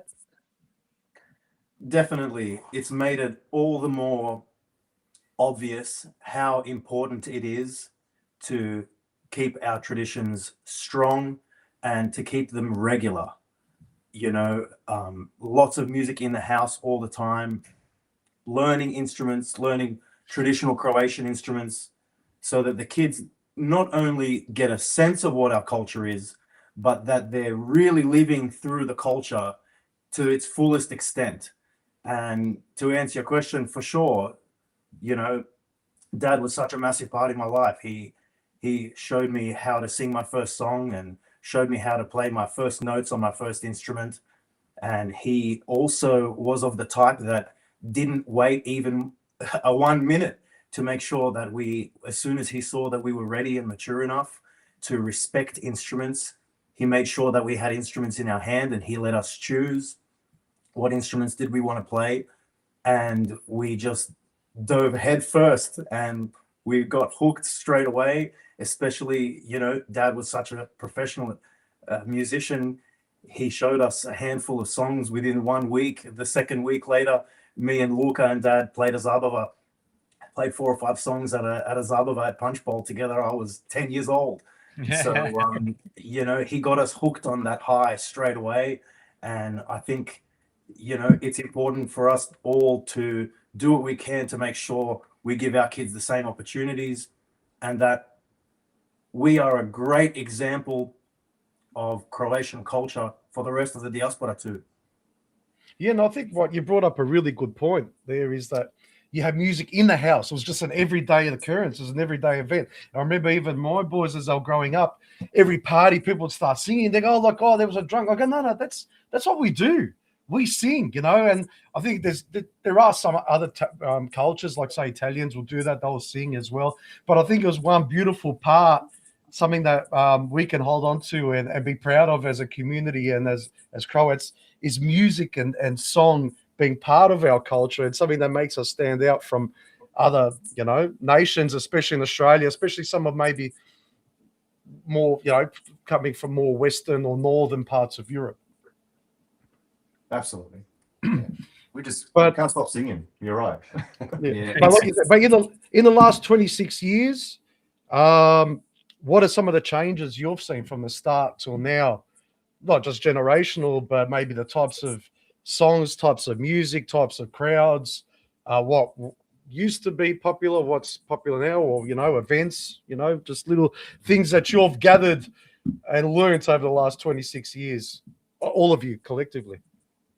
I think there's a natural attrition of width of breadth of songs. That's natural. I mean, anything released sort of prior 1970, I mean, kids are not picking up on it, not listening to it. That's normal. I mean, any Unless it's Sevda and the harmonica comes out. I've got no choice. I have to listen to it. I got to play Sevda. I educate them as much as I can. But yeah, I mean, I think the kids, when I say kids, 18 to 35, they're switched on. They're on socials. They're following what's happening overseas and new artists and new songs. And with the internet these days, it's easy to follow that. And even the old stuff. If you really want to find out anything, like you go back to that previous point about knowing the lyrics. If you want to, just Google the song, read the lyrics. Use Google Translate if you want to. You can learn anything. So I find the good songs, the evergreen songs, the classics will always remain. I mean, they do. They just keep coming back. I was telling Spolge while we were just before we started tonight, the minor version of Za Dobra Stara Vremena. Yeah. I just let that rip more than the original. I just it's the modern version, but it's one of those songs that now you play it at a tourney, you play it at some Zabva anywhere. The bigger the better. The crowd just go absolutely nuts. And my kids wouldn't have a clue it's Novi Fossili or from 1985 or whatever the hell that song was. Yeah. But it is, like you said, evergreen. That's one word that we don't use enough. I love that word, evergreen. So do I. Evergreen. But like my kids, I've unfortunately tortured them with the song by Joe Maki Maričić, Dal se sjetiš nekad mene. So I'm going to try and get what a voice. I'm going to try and get Spolge and Major Minor to do a rock version of that. And my relatives overseas, I've terrorized them with that song. That's one I grew up listening to on vinyl from my parents. You know what I mean? But I love his voice. He's got the most beautiful, warm, soulful voice. But what I was going to say, now you've had lineup changes, etc., and I've got a name written down here. Is Mate Rimac the anointed next gen singer of Pavliga continue on their journey, and Mr. Ojurovic decides, what, I might just take a back seat and maybe write some lyrics or play an instrument instead of singing. Will Mate Rimac step into that void? That's all up to him. I love Mate. He's an amazing young man and talented, but it's up to him how hard he actually works at it, wants it, because it's Rob yourself, it's not hard. It's not an easy life, mate. On the road. You know what? It's not a hard life either.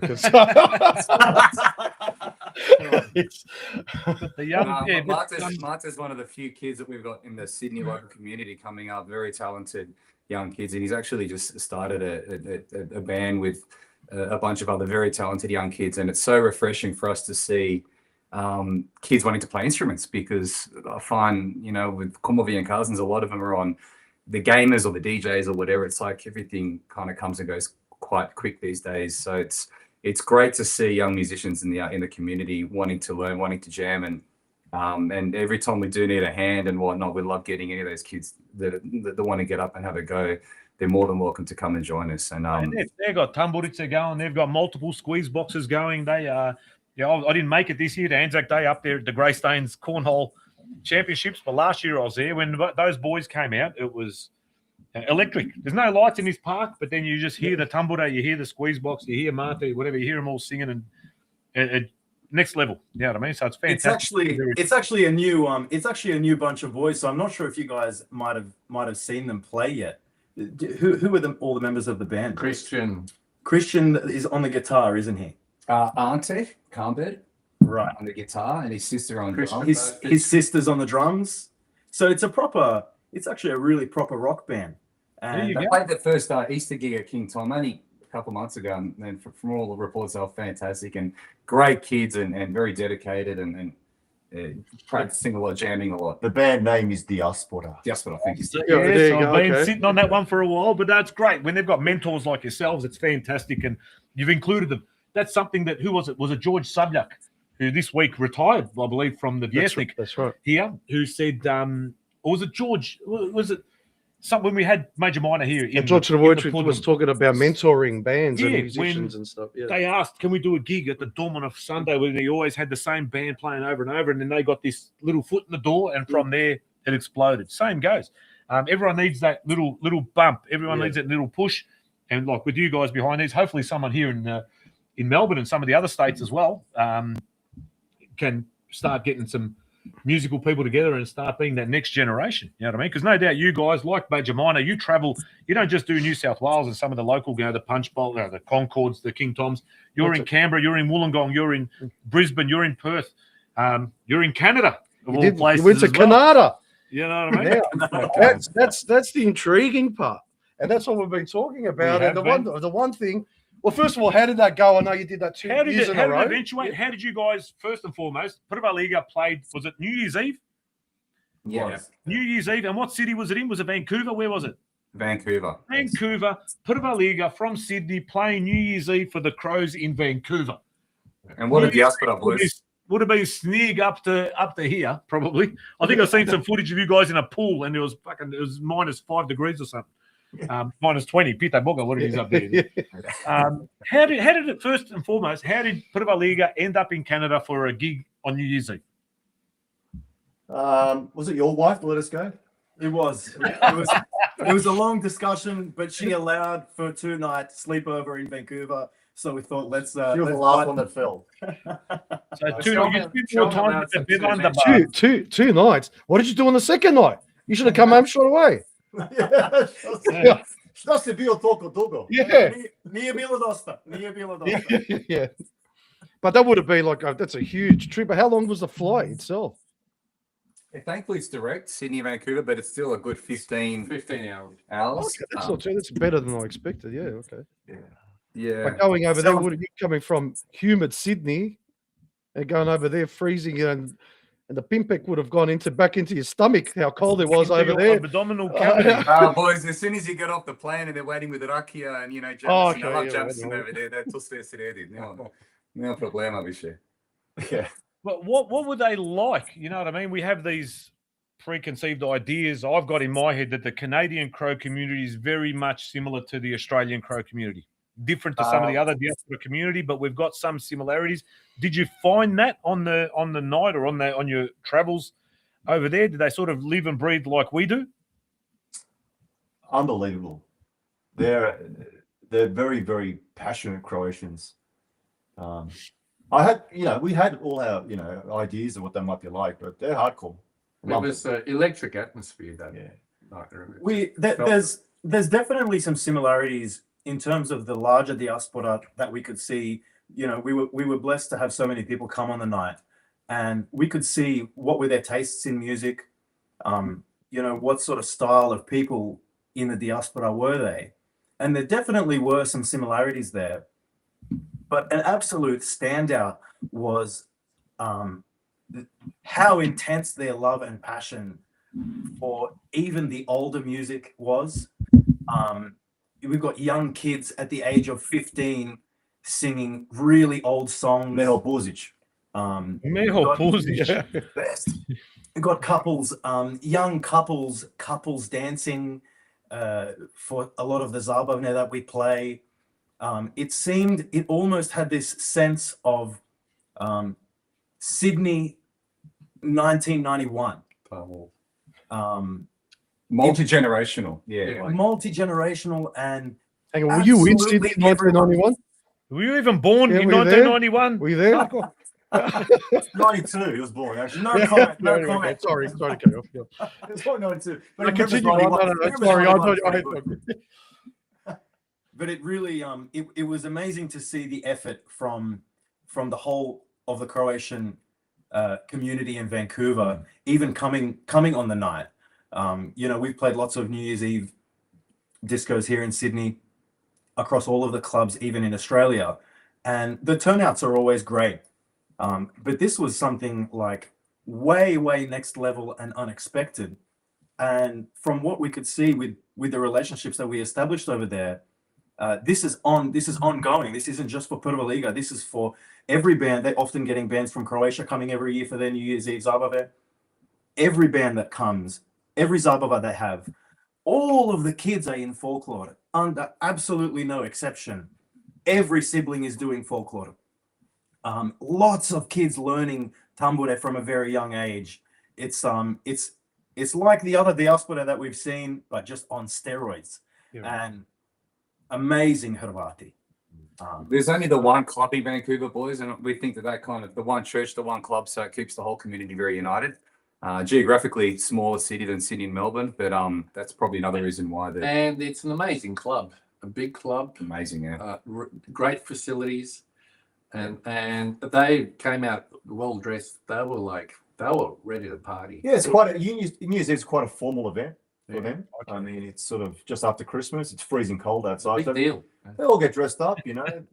So it's a formal event, I would say. But you said multi-generational, yeah. You get, you know, the grandkids, you know, happy to party with Barker and Dide. Yeah. And their parents, and everyone's sort of dancing together. You mentioned a couple dancing. You know, we're sort of dancing like an old school Zabava. Then, you know, something happens at around 1 a.m. and it just turns into a. It's like if you combine our discos, our Christmas discos and our New Year's Eve, you know, if you combine them into one massive night. Yeah, okay. They don't do Christmas disco, but they just have, so it becomes, Zabava formal event. By 2 a.m. it's like a fully blown, you know, Christmas. The old Melbourne or King Tom, you know, punch bowl kind of discos. That's what it felt like. It was like 2 nights morphed into one, but incredibly loving and supportive, and it's the funniest thing, boys. And go back to you, was probably the accent. They laugh at our accent. Ako ste vi Hrvati, and we're laughing at their accent, and it's like once you get over that whole thing, they're lunatics in the best possible way. Absolutely. Kakvi ste vi Hrvati, eh? What are you talking about? But now that you've had a taste, when's the full-blown North American tour going to happen? Starting in London, Ontario, to Vancouver Island, and then down into Detroit and New York and CBGBs and wherever else you're going to play.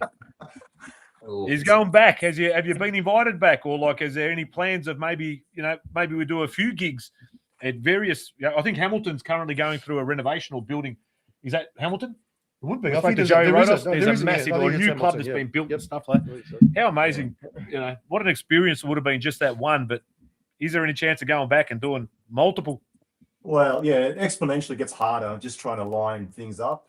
I mean, I'd love to do 2 or 3 or 4. It's logistically, it's you got to line it all up. It's got all your eggs have got to be in one row. Man, it was hard enough for the Žena to let you go for 2 nights. You got if Nenad Vetna could do Adelaide, Melbourne Knights, Dinamo, Punch Bowl, King Tom, and Wollongong in 48 hours. In 48 hours, then, I reckon you guys can do a bit of a tour over a month. Take a month, do it. Take it. You know what? The best way to get out of going on tour for a number of gigs is take your partners with you. Take your better halves. Are we allowed to say? Stop. I'm not giving away too much. Okay.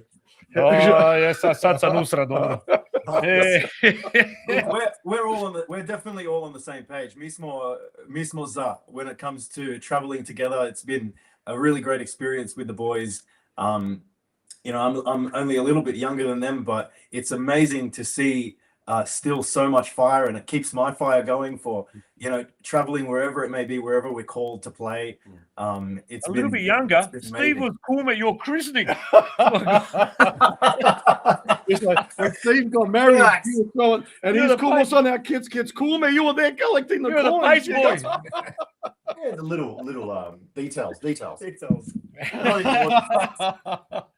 The age is just a number, boys. Age is just a number. Yeah, it is. Right, Rex. It is. Yeah. It's just a number of problems. One of my biggest memories of Pavliga, and I'm hoping I was right because it was a big night, was on top of a container at a tourney with I don't know how many thousands of people. Was that the world record for a call-off, first and foremost, that was played out on the ground in front? Or was this another tourney I'm thinking? No, you're thinking of Gold Coast, I think. And where was it? Canberra was on the container? You're morphing it. You're like, George. Canberra was the container happened in 2017 in Canberra. Yeah. That was like that Crvena Jabuka video I once borrowed from Network Video in Bandura. There was a Crvena Jabuka where they played on the rooftop of some apartment building. Yeah. Live trying to be the Beatles Yeah, live lip sync. Tamo gdje ljubav počinje or some shit. But that was, you destroyed that video. That you went live. How was that as an experience? You know what I mean? You're in Australia, you're amongst your own narod, and you're on top of a container, and it just went bananas. And are you scared of heights? Well, it was unplanned. Thankfully, no one asked us. We had nobody set up, to be honest, boys. They said, you know, typical, like the Sunday after party, boys. Someone's video, they're all there, like in the corner of the car park, and there's so many people. And there was this couple that were closing up their coffee container. It was like you open up the front, it was a little coffee shop, and we spoke to the president and said, who owns the container? He goes, well, I actually own it. And we're like, any chance we could just jump on there? It was a stupid idea at the time. After about 45 years, like, boys, we're getting up there. Like, it's acoustic. We don't need equipment. And they said, look, we might need a bit of plywood. So two of our mates are builders. They pulled up some plywood back at the club and got a ladder. And within 20 minutes, we were standing up there not thinking anything HNS or didn't even cross our mind what happens if this thing gives way. But yeah, it was a lot of fun. So who's the drummer? Who's the drummer in the group here? There you are. You couldn't do the Tommy Lee spinning drum kit up there? You didn't get the I was spinning on my own without a drum kit. After 17 barbells, the crowd was spinning, but you didn't move from that one spot. I've been there. I've been spinning with you. It really was amazing, though. If I might comment, every time somebody brings up that a particular performance, I always remember in the moment sort of stopping, and it really did feel like time stood still. I had Stipe next to me on the squeeze box, and I looked over at him, and he looked over at me, and I just said to him, "Man, this is effing amazing."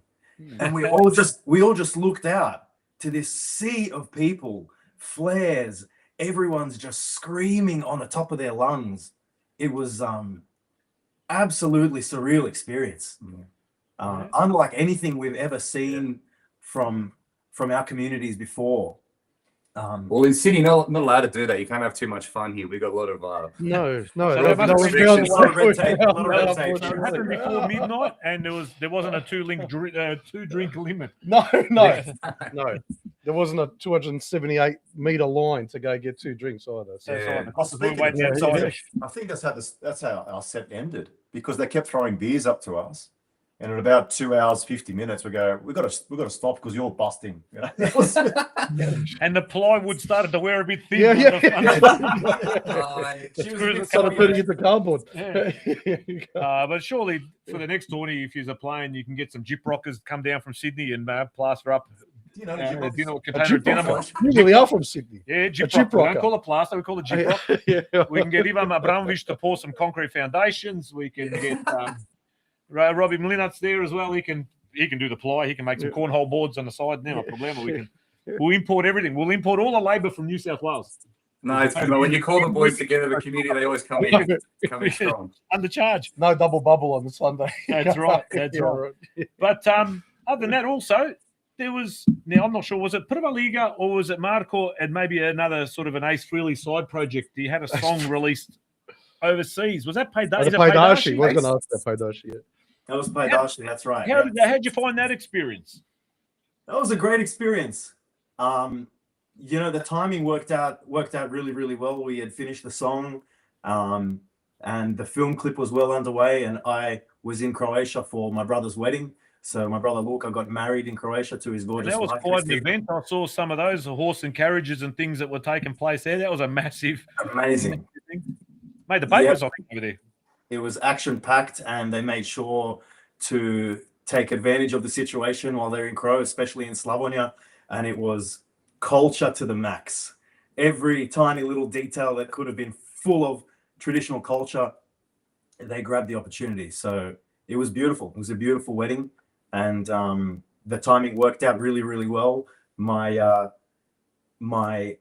streets, Steve Buza, who lives in Zagreb, went to school with most of the boys from Prljavo Kazalište, and through a few connections there, spoke to a couple of the guys from Crow Records and showed them the song, and they loved the song. We sat down in their little boardroom there and had a listen, and they said that they loved it, put a bit of a film clip together, and let's see the film clip and see it all come together as a mastered project and see how it goes. So putting the song together was awesome as well. David Zaharia, who plays contra in the band, he's actually a fantastic songwriter. He's got quite a few songs up his sleeve still yet to come. We recorded all the instruments together, and extraordinaire Branko put the mix and the master together and made it sound not like Clancy, which was nice. And yeah, it worked out really, really cool. So we were blessed and very happy to have something released with Croatia Records. It's a real feeling. It's a real feeling. Just the contra David Zaharia, but is it for you? Is it a nice little touch, a difference to go from Pavliga and to have that opportunity to go out and play a tamburica and play a more traditional kind of event? You know, particularly on the mornings and day afters of weddings. Definitely. You know, I think the most special part about it all is the fact that Paidashi are a family band. And David and Andrew are my cousins. Pej is my cum. Dan, who plays the cajon, is my first cousin. Kiki as well. He's not quite there yet, but he's on his way to. Dan's Zoran's boy. That's right. That's there right. You go. Good cousin stock. There you go. That's Everyone's right. cousins. It's like a Metkovic social. Metkovic, desperate and dateless. Yeah, that's right. Yeah. But it's a beautiful feeling, you know. There's not many opportunities anymore where, you know, you get to experience a tambura band live, especially for something as culturally as important as the morning of a wedding. Yeah. So it's nice to have the opportunity to sort of, you know, supply that excitement from our side of things, and to do it together as a family band is just an absolute dream come true. It's one of those things where in the moment it just feels so amazing. If you had to do it for free, you still would, just for the love of it, you know. But that's something. But we might. Unless we ask. But for you, Marco, especially, and also for Steve, is that something you have seen in Sydney, and I think particularly in Melbourne as well, that has increased? The mornings of the weddings have become bigger and bigger and more eventful, and as well as the day afters. And so it's become more of a whole weekend affair, like they are, like in Slovenia, where they start partying from Thursday and they don't finish till, you know, in the wee hours of a Monday morning. Yeah, I think so. I've seen it. I mean, if you go back, I mean, Rob, you've been around the scene long enough as well. Go back 25 years. I mean, were there big pre and after parties? I don't know. Pre-parties, even like, you know what I want to ask? Chicken or the egg? Now, I don't even know how it sort of started here, because traditionally the father of the bride would walk her into the church, and then you go to the reception, and there's a day after party. It was pretty vanilla. Yeah, that's how it is. Now there's coming to the bride's house. There's all those traditions that happen overseas has really, but did it happen? Like, for, let's say up in Sydney, was it you guys did you offer to do this and play on the day of a wedding, and then it sort of took off from there, same as here in Melbourne? Well, or did somebody call out voluntarily and say, look, we wouldn't mind doing a traditional wedding? That's what I did. I got Ray Petzotic from Perth and Robbie Shitanovic from the old Tigrubi on the squeeze box. Come to my joint, massive party in the backyard, drove down to the in-laws, came there, flares in the street. Now, this is 2006. Yeah, so it was early. Yeah, but before that, I don't remember really much of that sort of happening. Look, the first time I went to Croatia as an adult, I was 19 years old. It was 2002, and I went to a wedding, and I saw this firsthand. You know, tamburashi. There was about 3 guys turn up to the bride's place and play, and I thought, why don't we do this in Australia? So I just, you know, I started offering as, you know, a side thing. I was like, you know what? You know, you booked with Pavliga. How about I turn up in the morning and play? This was 2002 when I got back. And, you know, I spoke to a few people in the industry, you know, MCs and, you know, venues. And I said, this is what I want to do. You know, it's even some old musicians that sort of played in the 80s and 90s. And I said, I want to bring this back, you know. And it took a few years, you know, probably 2 or 3 years for it to take off. So I don't know. I mean, I think there were definitely sort of random, sporadic weekends where maybe you'd attend a wedding and a musician would come, but there wasn't really anyone concrete that you could call on, or that you maybe knew to call on straight away. If you want that part of the tradition for your wedding, you're going to call on that particular act. And I remember as well, Stipe made a really big effort around that time, 2002 and onwards, to really put his hand up to be that guy. And it made a massive impact. It made a huge resurgence in that tradition here in Sydney. And now elsewhere, you know, with social media and all the states and all the diaspora, they're seeing everything now.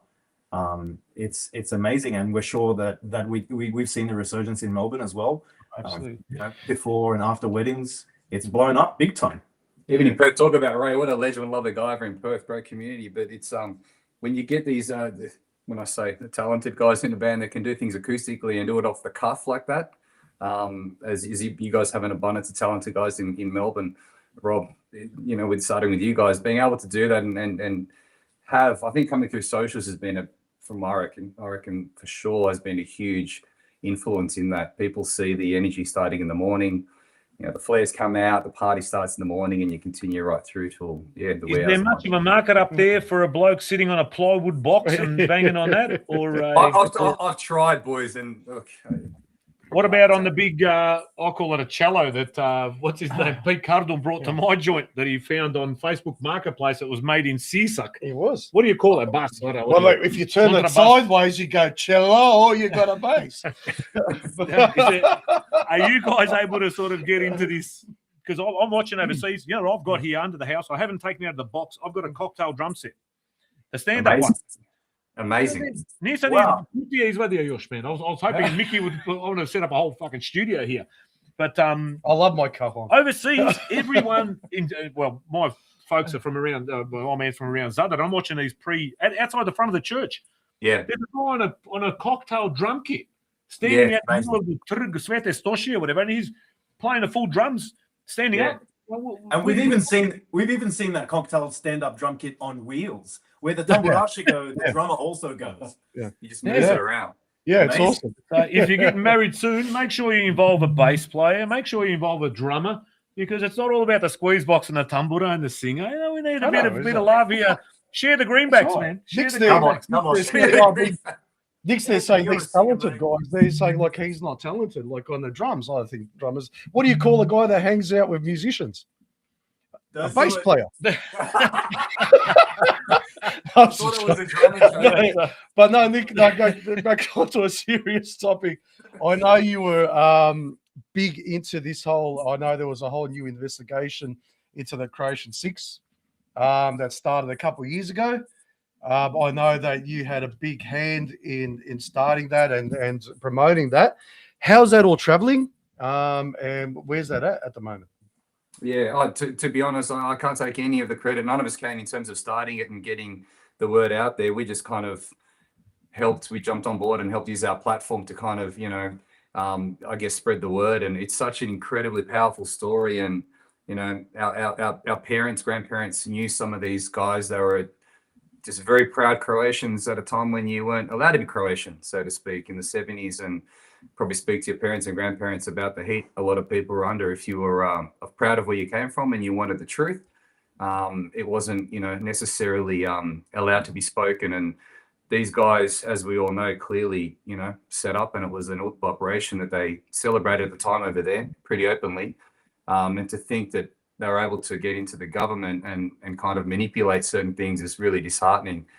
We got to meet a couple of the lawyers, one young barrister in particular, Sebastian de Brennan, who, pro bono was working on this case because he was so passionate about it. I mean, these guys weren't even Croatian. They just couldn't believe 6 guys in Australia on a Commonwealth law spent 15 years, they served 11, but 15 years in prison for something they didn't commit. To answer your question where it's at, the actual case closed up about 1.5 years ago in terms of the hearing. Our guys, of course, having lawyers working for nothing, our community was great. They, helped start up a GoFundMe page and then probably scraped enough money to cover like admin compared to what you're up against when you're up against the government and New South Wales Police and Federal Police. I went to one of the hearings with a few of the guys, and there must have been 24 lawyers on the government side, and then we've got, three beautiful humans representing the Croatian Six. That's what they're up against, to tell you the truth. And they haven't. It's sitting with a judge, from what I understand, and that judge will make the decision whether they were in fact, guilty or not, or proven as guilty as charged or set up. And that'll be the first stage of clearing their name, just to. Was there any doubt in their conviction? It's proving doubt beyond reasonable doubt. There's been some incredible books and some incredible Hamish MacDonald. There's been some phenomenal journalists and very influential, beautiful, journalists and writers amongst the Croatian community who have been instrumental in pushing this story ever since it happened, like in the 80s and that. But I know as a kid growing up, you'd hear this story and you're like, it sounds like a movie. It surely didn't happen here. That can't happen here. And lo and behold, incredibly sad. And you hear about the family breakups that eventuated from that. But I think these six guys represented, the whole community felt it in their own way. I know going down to Geelong and Melbourne and all these other parts of the country, Wollongong, and you speak to people that were affected by that or close to the story. For years after that. Yeah, for many, many years. Yeah. But I think stage 2 should be we transfer jurisdiction of the case to Victoria. I'll Photoshop a couple of machetes into the hands of Max Bebic and they'll be exonerated within 24 to 48 hours. They'll be not guilty, cleared, and compensation paid, and all expenses returned. No dramas. So just a machete and a judge and a magistrate here in Victoria. Done deal. Done. But Max Bebic is at the Geelong, at the aged care facility in Geelong. If you know of Max Bebic, that was one of the six accused. He's in Geelong here in the Crow aged care facility as well. So he's still going, and hopefully he lives to see himself and his mates exonerated, and our community as well as a whole, because it was a disgrace from day one, and to this day it's a rakarana of our community for all of us that shit was allowed to pass and continue. So hopefully there's some good news at the end of it. Look, we're up against, obviously, talk about David and Goliath. This is it's pretty epic, but we've got some chats coming through. Mateo Donjac, I think that's how you pronounce it. Pozdrav Branko. So there you go. Hopefully I pronounce it. Donjac, not too sure either way. And then we still got I'm pretty sure it's Donjac. Matty Donjac. Donjac. Old man Donjac's son. He's a good bloke. And then you got still got a bit of a conversation in the background. Branko Tadic pita, kad će biti RDO? Kad će biti, They actually write RDO. RDO, but in the phonetic. ARDIJO. RDO. Pa to stalno dolazi. Let me just go through here. Just going through some of the... But also we've got Strathmore Split here, a club from the out of sort of the inner north of Melbourne. They've got their 50th gala coming up. Now, originally, you boys possibly maybe have on vinyl somewhere in your collections Vis Croatia from back in the day, the old green cover, and Drago Šejfar and the boys in their leather jackets and some of their songs. Mate, just beyond stylish. The song has made a revival, so Drago, Dave Šejfar, has re-recorded the Split Chani song from 1982-83 into a new modern version. That's fantastic. Hopefully you boys as well, one day down the track, you obviously got your own material and stuff. We'll make a revival like we see there, whether it's Paidashi or Pavliga or Major Minor or whoever it might be. It's fantastic because that next generation now, people go, "This Croatian, my kid's got no idea." I've got the vinyl upstairs and they've seen it, but they've got no idea what a vinyl record is. But it's these things, these memories you create now. But they think East Croatia's an island. Exactly right. Croatia, that sounds great. Yeah. But what else have we got here? There's plenty of chats. Jesus, I don't think Jesus is part of it. No, dobrodošao. So Ante Sarčić said, dobrodošli, boys from Prva Liga. Mateo Donjac is throwing through a few things that I can't. Donjac, I can't. So, does Prva Liga have any big upcoming events in Melbourne? I'm being asked by Evo Zore, Evo Dana. Now, I know, Steve, you almost at one stage were living in Melbourne. We're playing down here a lot. Melbourne. Off the top of my head, I don't think we have anything in Melbourne. We've got Brisbane in a couple of weeks. Seljačka večer up at Rockley. Excited about that one. Never been to Seljačka večer, but I heard it's great. They got all apparently it was a Gradska večer. Then they invited you guys now at Seljačka večer. Is that right? You have to bring your own Monte car. What do you do? Like you bring what are you supposed to do there? Like you dig up kukurus or what happens? Well, Look, nothing in Melbourne. Nothing's yeah. Like, I don't know. September, October, you guys free around that time, maybe to sort of head down? We heard the other Tawny's back down there. It was had the pleasure of seeing Rob and the boys a couple of years ago at the Dynamo Tawny, which was awesome. It was an old school Tawny. It was fantastic. So look, Melbourne's not short of any talent, but we'd obviously love any chance to be a part of it.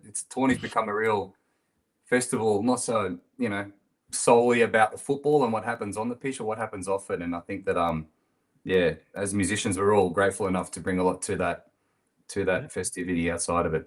We've got Peter Finker asking, boys, any thoughts on the past weekend's Eurovision? Look, I love Croatian song.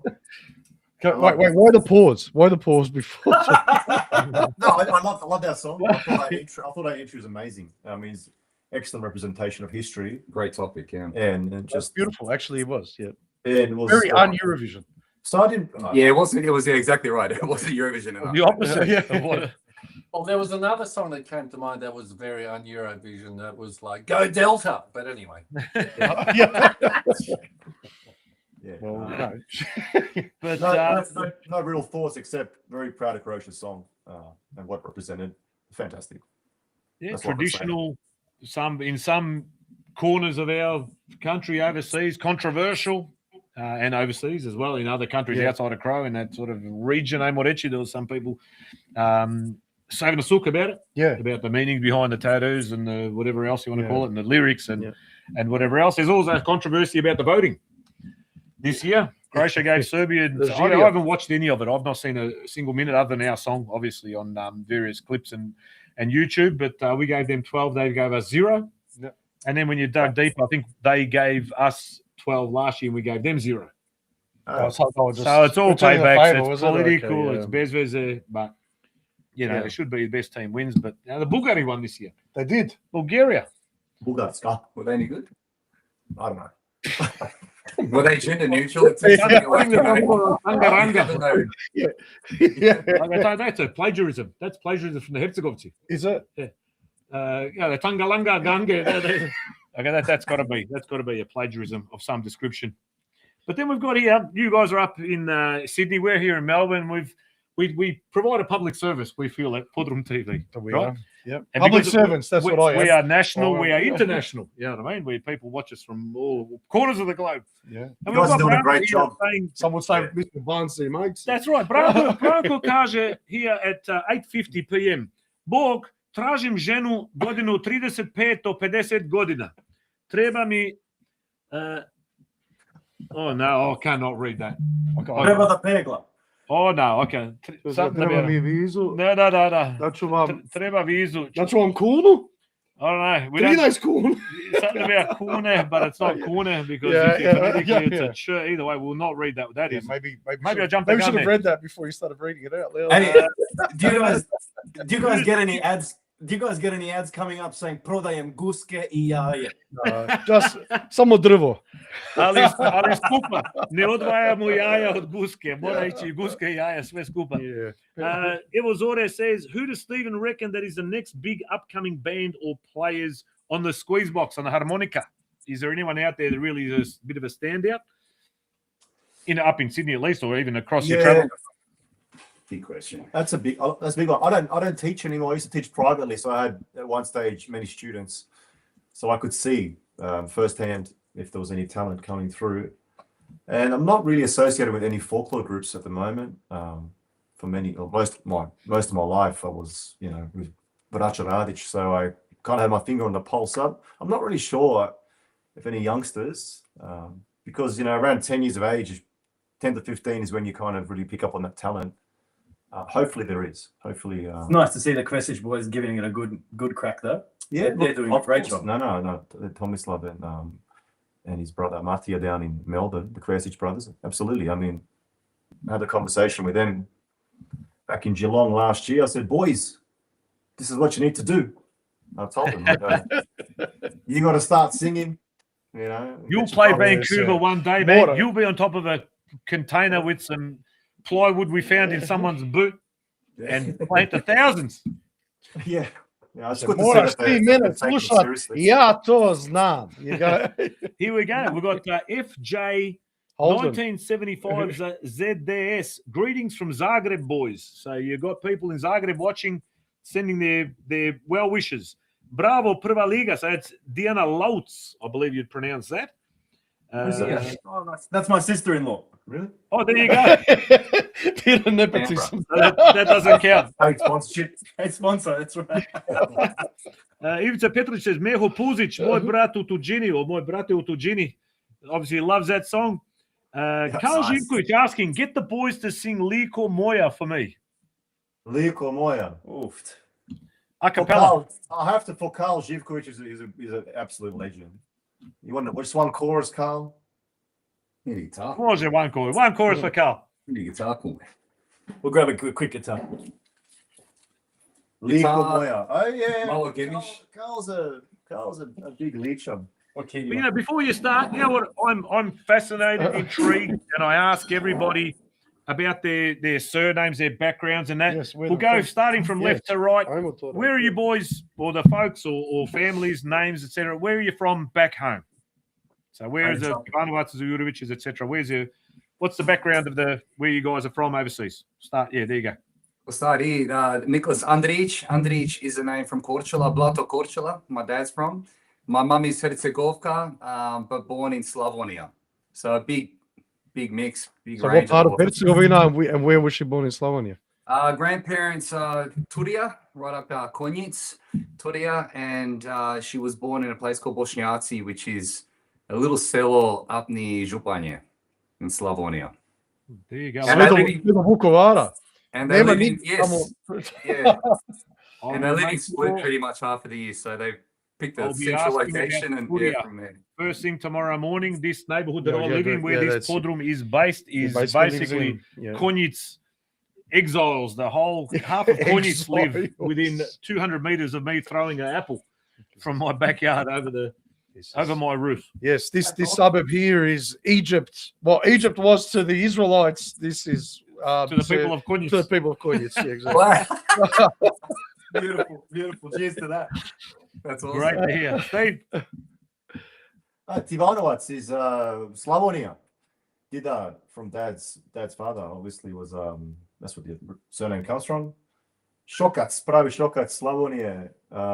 Both my mum and my dad were born in Đakovo, and their families immigrated here in 1969, 1970, and actually met in Sydney as young teenagers. So Slavonia is where I'm from. If you dig back a few generations, it's actually Lika.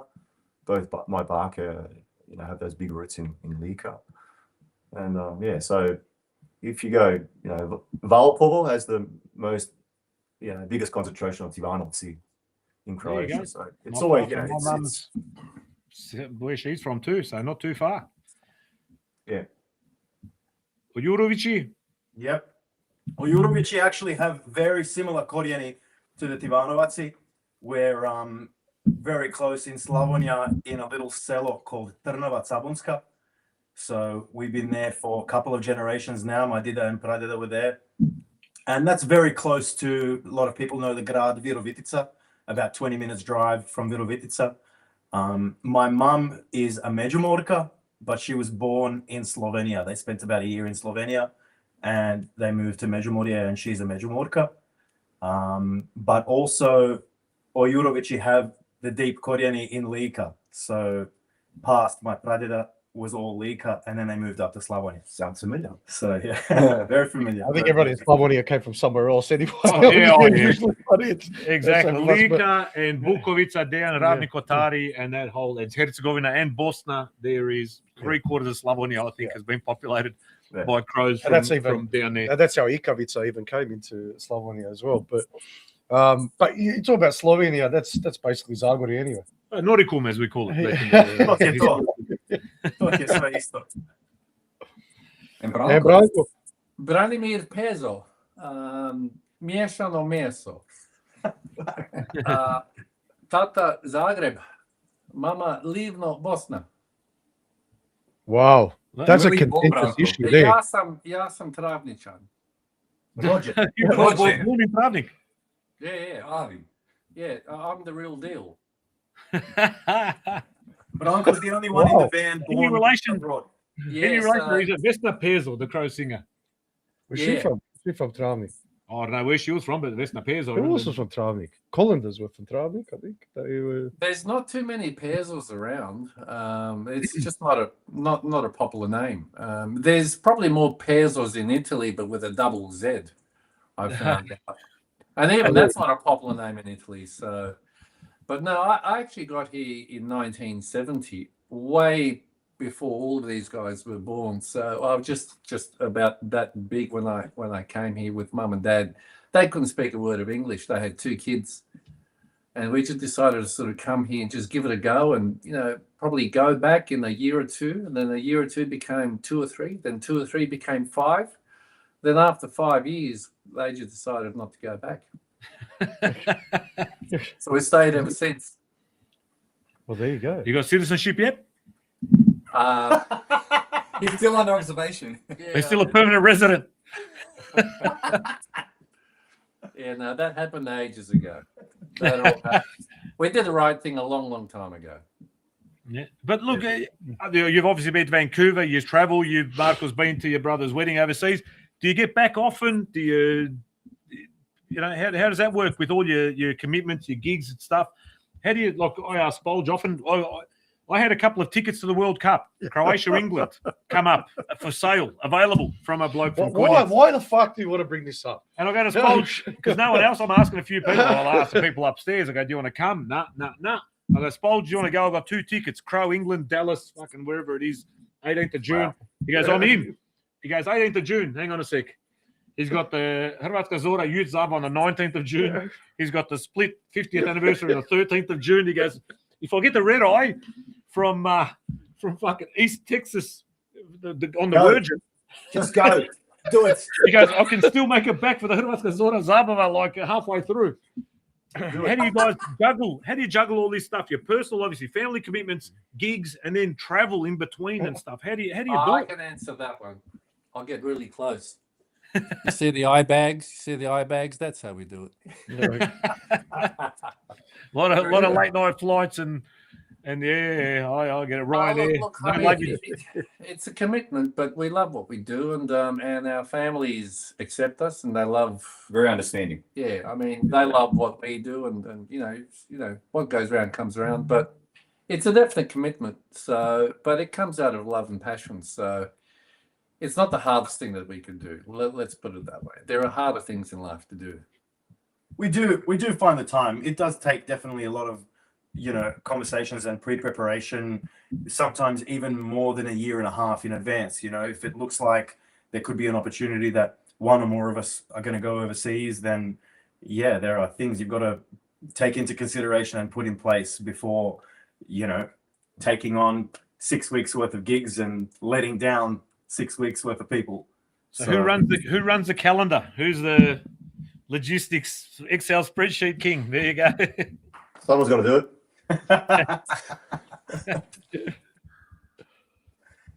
All right. So Liko Moya. Now, who's Carl still there? The artist of Liko Moya? It's Carl. Give us a thumbs up if you're still there, mate. Lička drvo sjeća. Is it somebody? I think we give my Flenny. I've got anyway. Oh, yes. You know what? We might play a more popular Lika song just because. Just jedan refren za Karla našega. Just up here. Rhythm. What is it? Just a refren. What a refren? And a Vorspiel. I'm just learning guitar now. I just picked it up 5 minutes ago. That's all right. I'll mute us, and we can only hear you guys. Just the chorus, all right.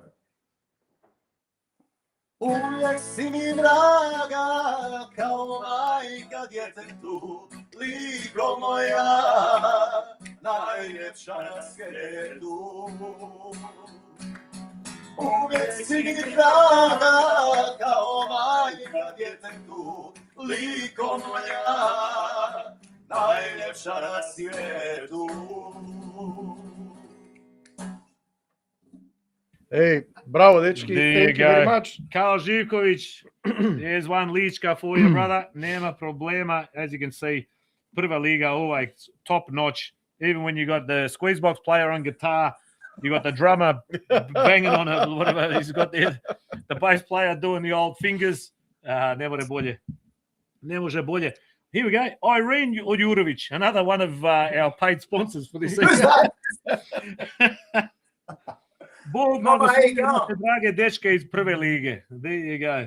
Well, where's the sign? Hi, Mum. Yeah, hi, Mum. That's it. Jurčević, pozdrav, Prva liga.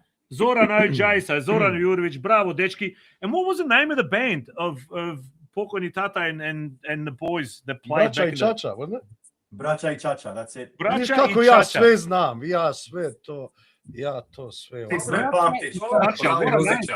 Ja to pratim. If I could just quickly plug as well, Mum, if you're still watching, not sure if Mariana's picked up the kids from your place, but send me a text if I need to come to yours, and if there's any food ready, I'm freaking starving. So please, tee that It's up. okay. The kids are fine. They're in punch bowl. They've been employed now. They're all good. Everything's good. All good. Don't worry. They're making money for the family.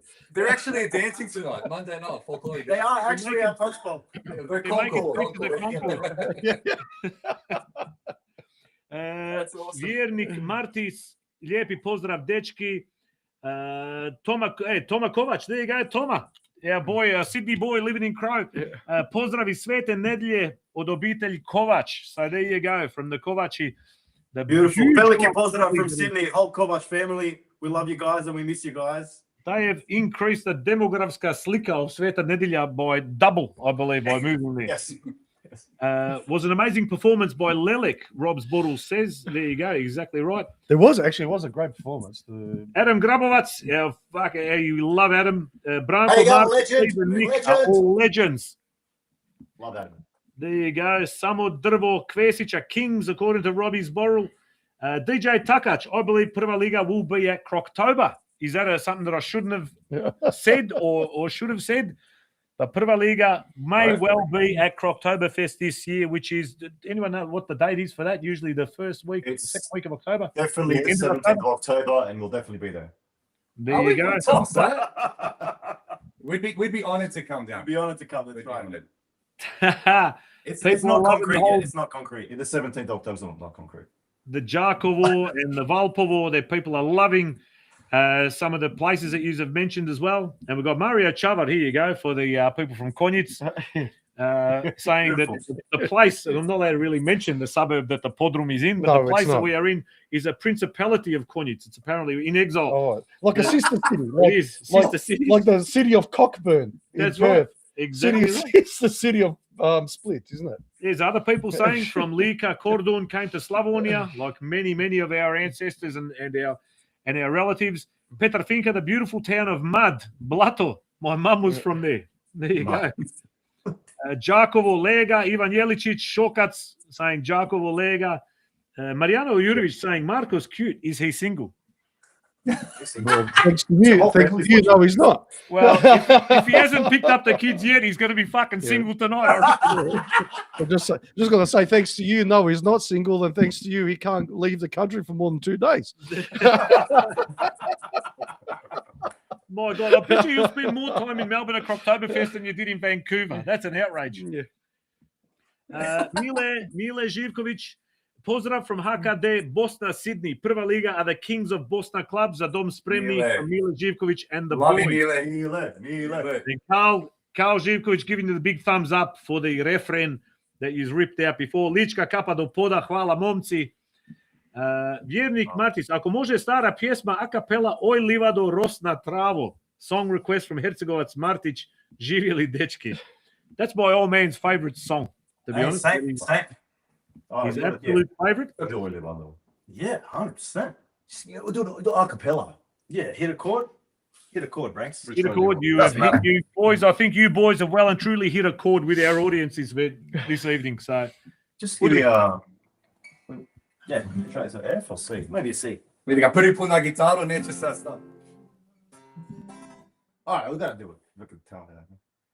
Oj livano, rosna travo, Koji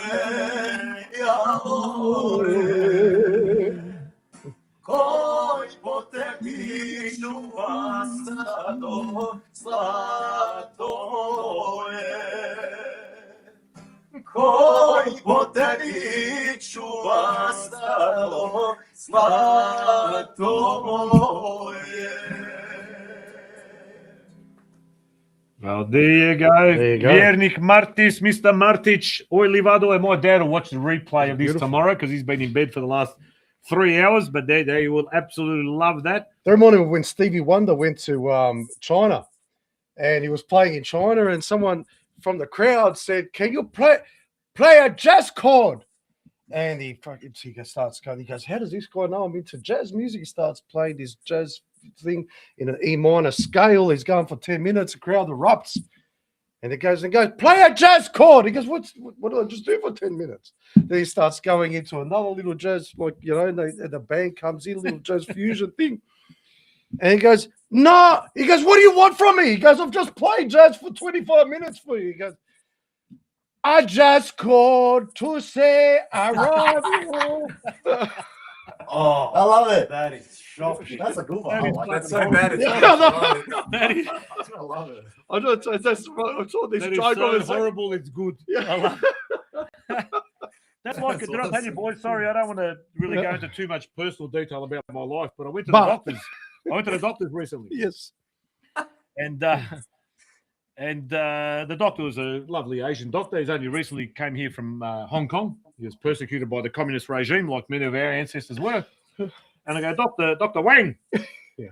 I go, "What's wrong with you, man?" I go, "I've got all these symptoms." And he's looking at me, and he done they hit the hammer on my knee and checked my tongue, and I coughed, and he did all that stuff. And he goes, "You, Mr. Smorik, you have Zachary's disease." I go, "What?" He goes, "You have the Zachary's disease." I go, "What the hell is Zachary's disease?" He goes, "That's when your head looks Zachary like your ass."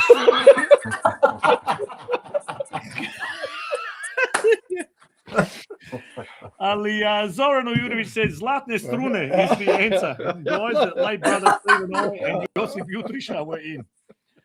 That's right. So the original band that I was looking up to as a 2, 3, 4-year-old, watching my dad play on the stage, was Zlatne strune. My dad and his brother Zoran, my stric, and Josip Jutriša, and a couple other members would come up every now and again. Beautiful, absolutely fantastic band. In their time, they were in Sydney, one of the best wedding bands. They were playing maybe for 5 or 6 years, playing every single week. I still have my dad's diary from 1996, from that year, and every single week was a booking. So amazing to see. Black book. Black book. That's right. Zlatne strune. That's the OG. Yep. There you go. But Josip Jutriša, that's a famous name down here in Melbourne. Has he got red hair? Is he a redhead, Mr. Jutriša? He's fair, but not red. Yeah, maybe not red hair, but he's got fair and Bit of he wears ginger. Like a strawberry some cool blonde. hats and stuff. Bit of a Dermot Brewer in the strawberry blonde. The old No. the Utros. The boys, here we go. Moni M. The boys are legendary. Pozdrav boys. Dear harmonika, tu je Monica. Tako je uvijek. Bravo, Monica. Dear Monica. I've got two harmonica, and I've not met one. Monica that wanted a piece of this.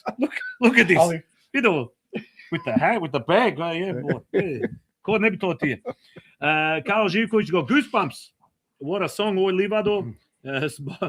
People are liking the Stevie Wonder joke, and I'm not getting much love for the Zachary's disease. I don't like this one. They go, reckon it's a bit too close to COVID, and they go, Is that what it a is? bit too early, I think. Confucius say, he who have itchy ass have smeary finger. Brimar says, great bunch of boys still rocking after our wedding in 2000. Brian and Maria Butkovic. There you go. 27 years ago. Lifting a chasha on the little avatars or whatever you call them. These what are icons. Wollongong. Wollongong. There you go, the Butkovics. Ante Starcevic. I think, well done, guys. You've done a good job. Well, Pavliga and a lot of our bands, the major minors, Pavligas, the longevity, I think, says it all. Yeah, 26 years, 30, 40, whatever, under certain aliases, Slatki San, major, minor, whether it was Chacha, Bracha, or Zlatne Strune. I think longevity shows how good a band is and how well, received they are in the community, because if you guys are still going, we've got someone here born in Travnik, came here in 1970, still not even a permanent resident. He's outstayed his visa. I think the Department of Immigration will be your joint tomorrow morning, confiscating. We're working hard. We're working hard. There might be a fish and chip shop owner knocking on your door tomorrow. Please explain. But absolutely fantastic. But boys, before we let you get back to rehearsal and picking up your kids, who are probably sitting on the nature strip somewhere waiting for you. Kids are self-sufficient. I'll be right. Though. Kids are resilient. Just rocking with a Tupperware. It's a very scratchy bun. Waiting for Dad to pick them up. And a twitch. What else is in store? So we're maybe going to see you down in Melbourne in October. We may be doing North American tour. We maybe see you here at the Tawny, because you can tie that into October. Just stay an extra couple of days if the better halves let you. Couple of days. In the short term and possibly in the long, that's the sort of medium term. Short term, long term, what do we got? What do we got planned? Some great weddings. Look. Weddings, Zabave, picnics. Yeah. I don't know. Like I speak for myself. Going over some of the continent has really spurred my, just my passion to go over and do some more stuff. Some more continents. Yeah, Antarctica is a fantastic continent. Good crowds. A lot of penguins you can play to. They get dressed up too in tuxedos. The penguins you can play to. It's a very cool crowd over there. Yeah, very. We are blessed to have bookings now pretty much flowing through to the end of the year. It's always a big explosion after Lent is finished. Everyone's sort of itching to get their weddings done and to get their bookings in. The itching, smelly fingers. Yeah, Confucius. Confucius. So we're going to be very busy now to the end of the year with lots of weddings and a couple of Zabave, like Brisbane in a couple of weeks. So not itchy. Just something in the atmosphere here, that's all. Just smelly finger, no itchy ass. Oh, Okay, good. Well, boys, thanks for coming on the show. Very much appreciation. Wishing you guys all the very best and another 26 years of success and the rest as well. Run into one another, we can, I don't know, have a kebab together or something. I don't know what we can do, but Kebab. So we're probably best we don't talk about what we could do together on air here. But anyway, no.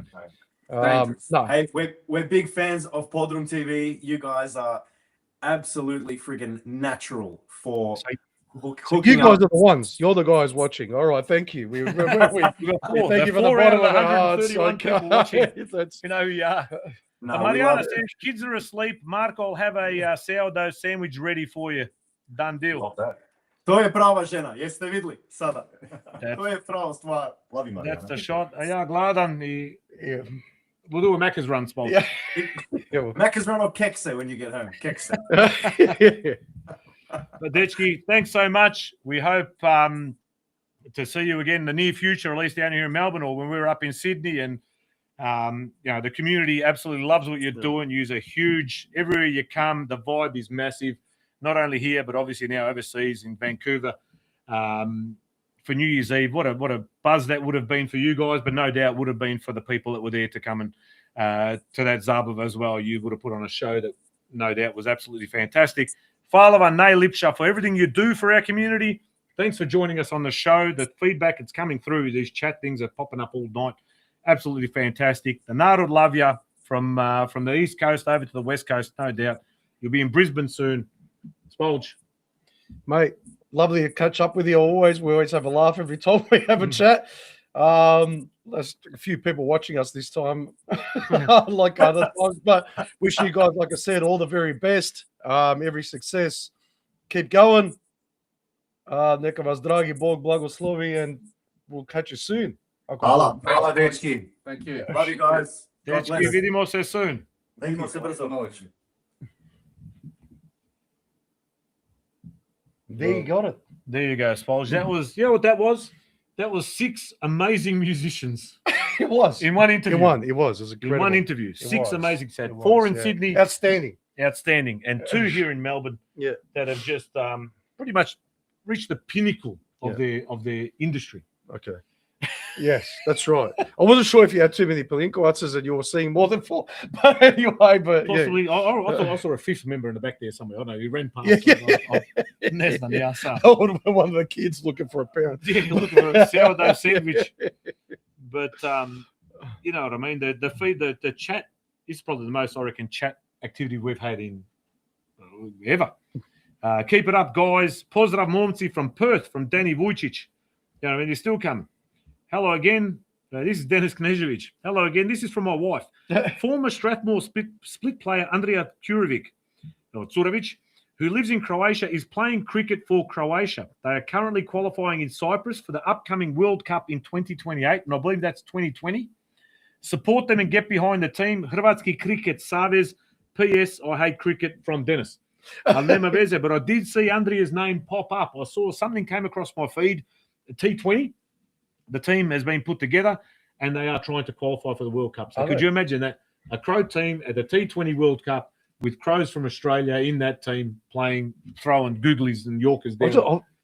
I was throwing flares. I was like, oh my God, like, can you imagine? It'll be the first cricket game. It'll be a world record for the amount of flares at a cricket game. That's right. There will be the Duckworth-Lewis rule because there's too much flare smoke on the pitch. Yeah, they can't. Yeah. Can't see the ball. Can't see the orange ball from the orange smoke. Yeah, can't see the pink ball from the orange smoke. Yeah. Ali, there you go. Get onto it, mate. The cricket qualifiers. Imagine that. Imagine a lot of smelly fingers at the cricket. A lot of itis, and because they're always rubbing the ball. They are on their navels or whatever you call that area, groin region. A lot of rubbing.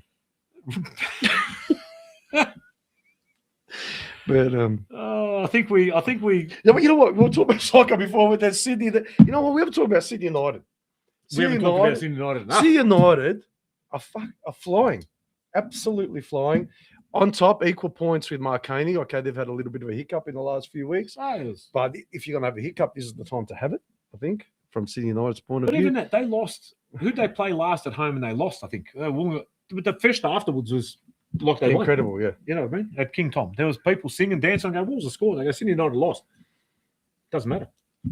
But that's what the whole thing's about. We've talked about this before. It's not just about football. It's not just about results. It's about a community gathering. It's an event. It's about people going there and giving people a reason. Back when we were, we were talking about the NSL in the 90s, 4,000 plus people, half of them didn't give a shit. And there was girls just doing laps.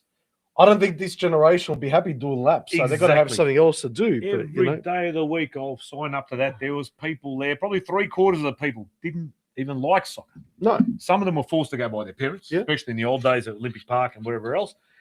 Others went there to try and hook up, be seen, whatever it might have been. Yeah, it was an event. It was a place to be seen. It was an event because if you were too young to go to a nightclub that night at the Dom or Lazars or whatever it might have been, you go to soccer. And that's where you might see your crush, or that's where you might brush up against them and say hello and make yourself seen or noticed or whatever. Same goes, man, these days. Now you've got these kids are organising amongst themselves. So there's finally, I think the baton has been passed. Yeah. And we'll see now a couple of these upcoming events, these youth events, where I think these kids can really start to take off on their own and start organising some of these things and doing what they want to do rather than what they're dictated to do by tradition, by history, and what we've done in the past. Like our parents, we didn't want to do Zabava anymore. We did discos. These kids don't want to do discos. They want to do something. Maybe go back to Zabava. So good. It's fantastic. Great to see. It is. But Sydney United, what a story. Yeah. But then Western Knights also 2-1 win over Sterling Macedonia. Hurstville Zagreb, I believe, also got the win. There you go. So Hurstville looking to cement their position there in whatever it is, MPL2. Tough. I think it is. Yeah, it's tough coming up and trying to stay there in your first season, and they're doing all right.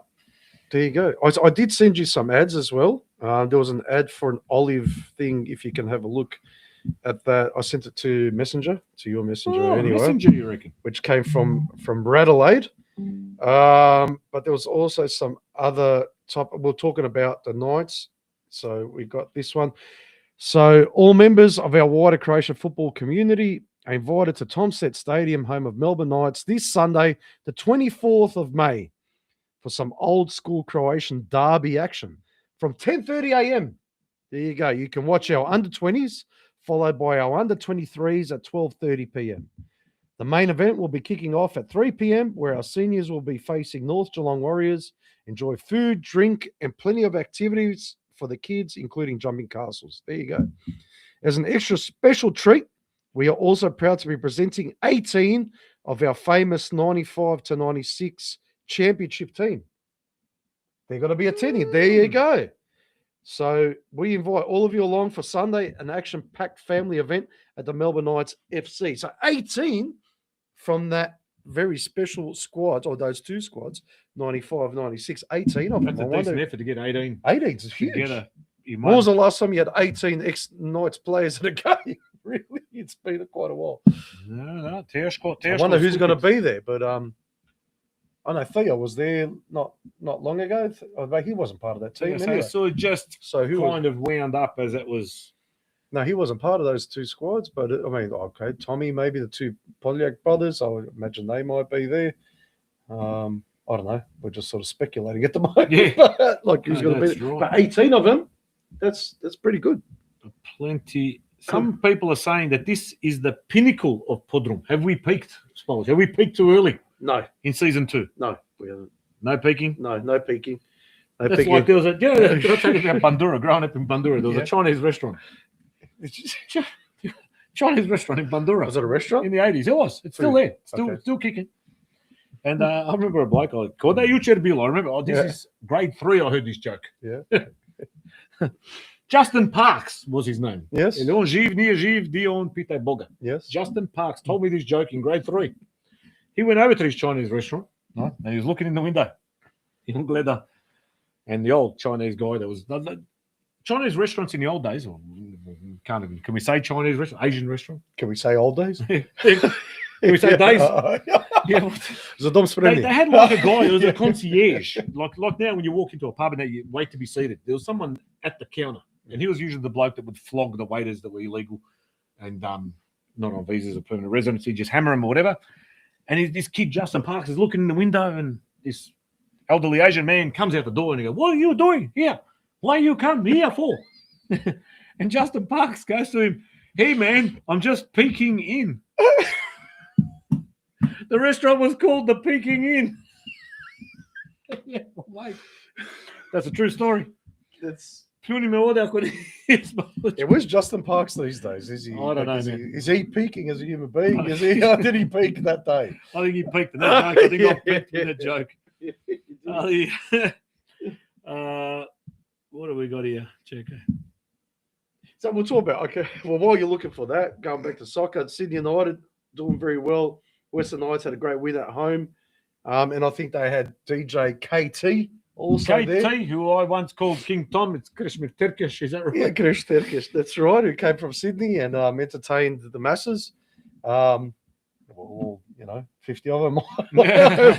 But over there, and they looked like a great time that was had over at Nashfield after the game. So good on them.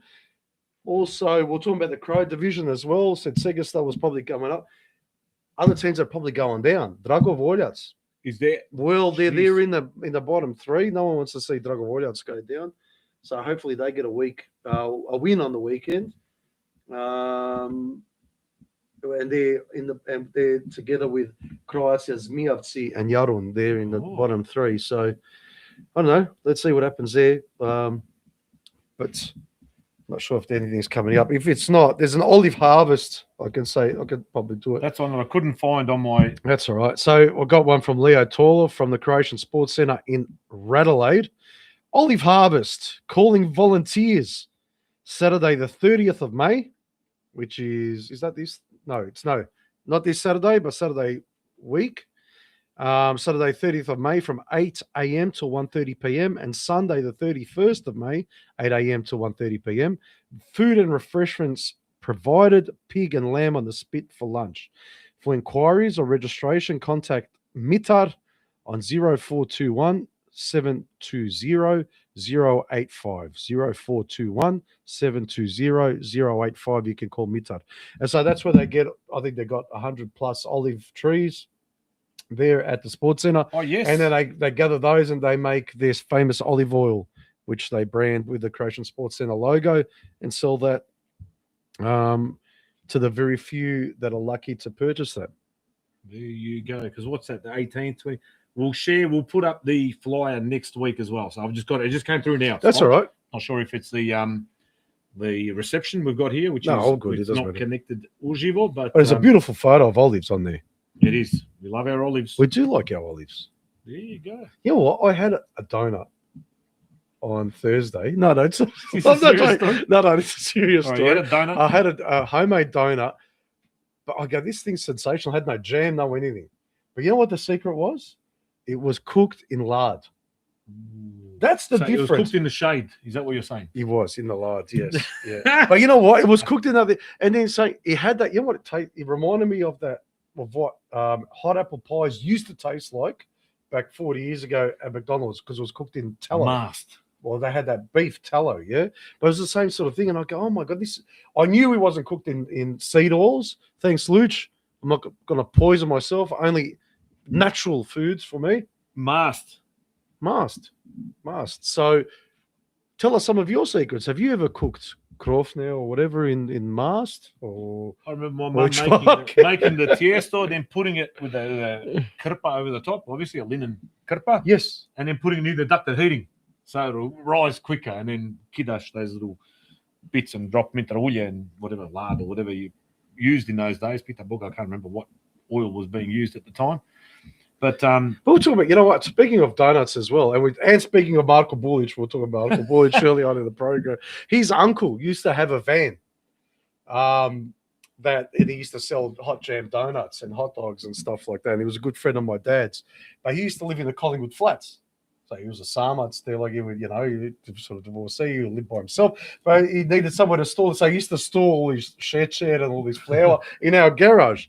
Every Saturday, and this is where my soccer career went wrong, he would come home with this big aluminium bowl with a mound of hot jam donuts just sitting there like that.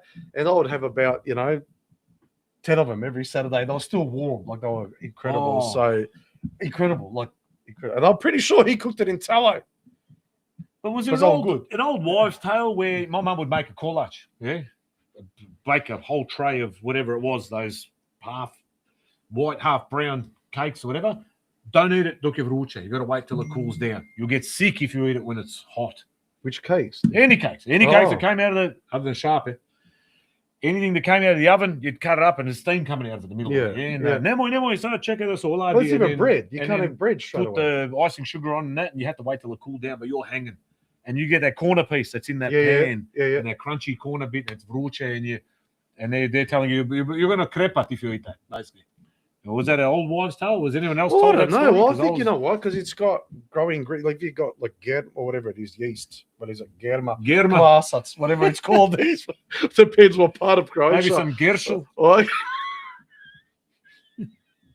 Depends what part of Croatia or Bosnia, whatever you're from. But I think if it's still warm, it's probably still growing. So I think that if you eat it, like they said, like a hot bread, if you eat it, it's going to continue to grow sort in your of stomach, and you're going to sicken from. Well, no, you might just get a bit of gastritis. Never did I ever get any sort of gastrointestinal. Well, I don't know. It seems to be an epidemic these days with the. We'll talk about the gastro. What was it? Celiac menus and stuff. So everyone's seemingly, allergic to. The one person that's not allergic to being picked in the Croatian 2020 cricket team is Dave Mlikota. Oh wow! Saying that he's available for selection. Is he? Okay. To do what? He's available for selection to be a selector. Left arm, slow, medium, orthodox. I believe he's. When you got the subtitles at the bottom. Is he off spin, leg spin? Dave is slow to medium, left arm, orthodox. And usually it's third drop. Is that what they used to call it? The third drop will be third slip. Yeah, the third slip. Gully. Yeah. He's in the gully. Yeah. Ooh, double or leg. What the one down there? I never leg gully. Yeah, as a wog kid, I never knew the difference onside and offside. Yeah, Nema. They're going to play down the offside, Smolik. I know I'm there looking at him. Oh, no one's offside. Okay, there's no linesman out there. Going to offside.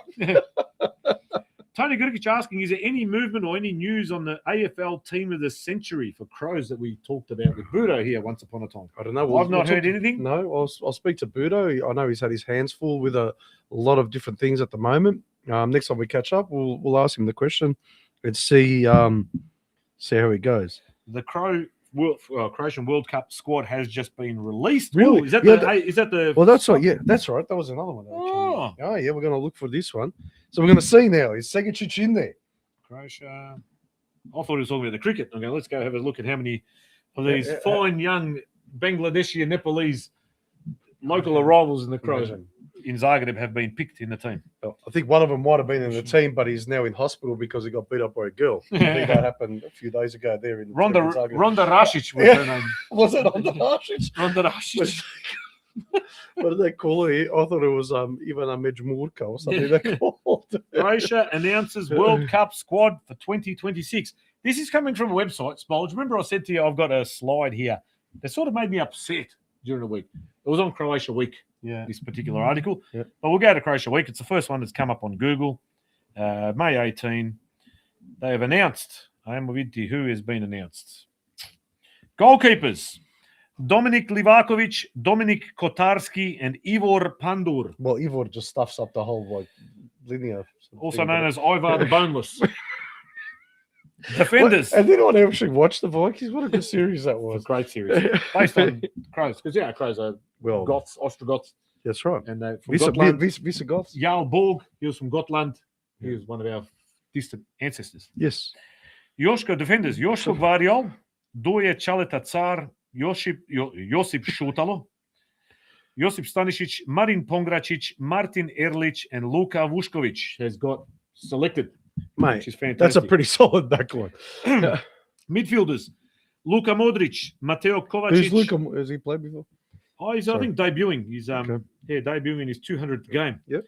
Mateo Kovacic, Mario Pašalić, Nikola Vlašić, Luka Sučić, Martin Baturina, Kristijan Jakic, Petar Sučić, Nikola Moro, and Tony Fruk. Wow.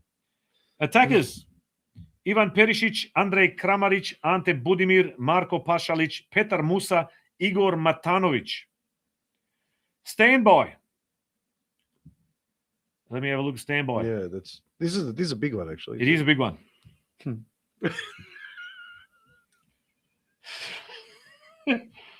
Standby. Yeah, go. Martin Raspudic, Ilija Rados, Tom Pondeljak, Marin Kolčeg, Luciana Stolica, Miki Jovanović, Tom Špaleta, and I can't read that one. Anthony Šakić in goals. Wow. Also, second standby, Lovro Majer, Franjo Ivanović, Dion Drena Beljo, Ivan Smolčić, Karlo Letica, Adrian Segečić, and Luka Stojković. Segečić is on the standby list. Segečić is on the standby list for the 23 squad that has been named officially, it looks like. Segečić is in that secondary list. If a Perišić, let's say a Perišić, a Pašalić, or one of these sort of attacking outside players are injured, unable to attend, I reckon Segečić is in with a pretty damn good shot of making that squad. Wow. But he is on the standby list for the senior Croatian team going to the United States, Canada, and Mexico for the World Cup in 2026. Wow. Massive news. That's the biggest news on the whole list of 30 people I just read out, man. There you go.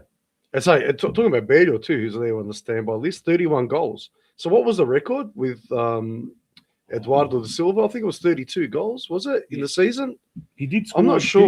He scored this morning. He scored. No, he scored. So he's on 31. He missed one right in front that went straight over the crossbar. Of course he did. Of course he did. But look, he probably deserves a crack. Look, I mean, he's there in the fringes. Look, you make that squad. I don't know. You never know. Budimir, his Osasuna is looking at possible relegation after he's killed it, as he's done as much as he can. They could possibly next week be relegated from the Spanish league. Kramaric, I think, is committed further to Hoffenheim. Perisic can go wherever he wants because he can play anywhere. Musa is the big one. He's been banging in goals in the US. I think he's in the US. I think so. I think He's absolutely killing it. Matanovic, he's at Freiburg. Is he at Freiburg? Pasalic, playing at Orlando. There's some of these players. Lovro Mayer. But Pasalic did really well in that tournament that was there in America. Yeah. I don't know. How much does getting used to the conditions and playing in that continent, what does that amount to? I don't know. Exactly. Could be the difference. That little difference, yeah. Yeah. They've played. Was there in Orlando or where is he there? Luka Stojkovic, another dark horse. I reckon out of that list of the standbys, he could be the one that gets the nod. Did you go over those midfielders that you just read over? Luka Stojkovic, he's not getting a go. You reckon? In front of Modric, Kovacic, Mario Pasalic, Vlasic, Sucic, Tu, Baturina, Jakic, Moro, Fruk. No chance. But he's had a great season. He has. Hopefully him, stepping stone, off you go. He's still young too. I mean, how old is he? He scored 2 in the cup. I think he scored both. He did 2-0. He did. One was a belter. Yeah, it was. Look, I'm not negating how good he is and whatever, but maybe it's just a little bit. So Dalic has said he pointed out that selection decisions were influenced by current performances with players such as Musa and Matanovic in strong form, while Belja was left out due to the depth of competition rather than form alone. But he's on standby. His dilemmas, according to Dalic's dilemmas, were whether he should take 5 centre-backs or not. Yeah, because you can play 5 centre-backs at any one given time. Yes, that's right. Maybe the tournament when HNK Nada played in 2003. Well, Greece won the Euros in 2004. 6 centre-backs. With 11. Yeah. Well, there you go. Thank you, Petar Finka, for pointing that one out because that is breaking news. That is breaking news, and we sort of had our hunch of who's going to be picked, who's not going to be picked. You always got the regulars, but there's some out of the box, and the standby, big one for us here in Australia. Adrian Segicic on standby for the Crow World Cup squad coming up in only a month's time, almost that. Wow. No. Bro, look, I can't believe that's there. And I can't believe that you brought up the whole Croatia-England thing. That you know why? I reckon that's the reason why I can't get over this cold. I've had this cold now for a month. It's driving me nuts and it's making me sick. And I reckon that whole thing when I missed out on Muka. It's Kiselina, I think. I don't know. It's Kiselina. It's long COVID. It's a fact that I can't go to America for 2 nights.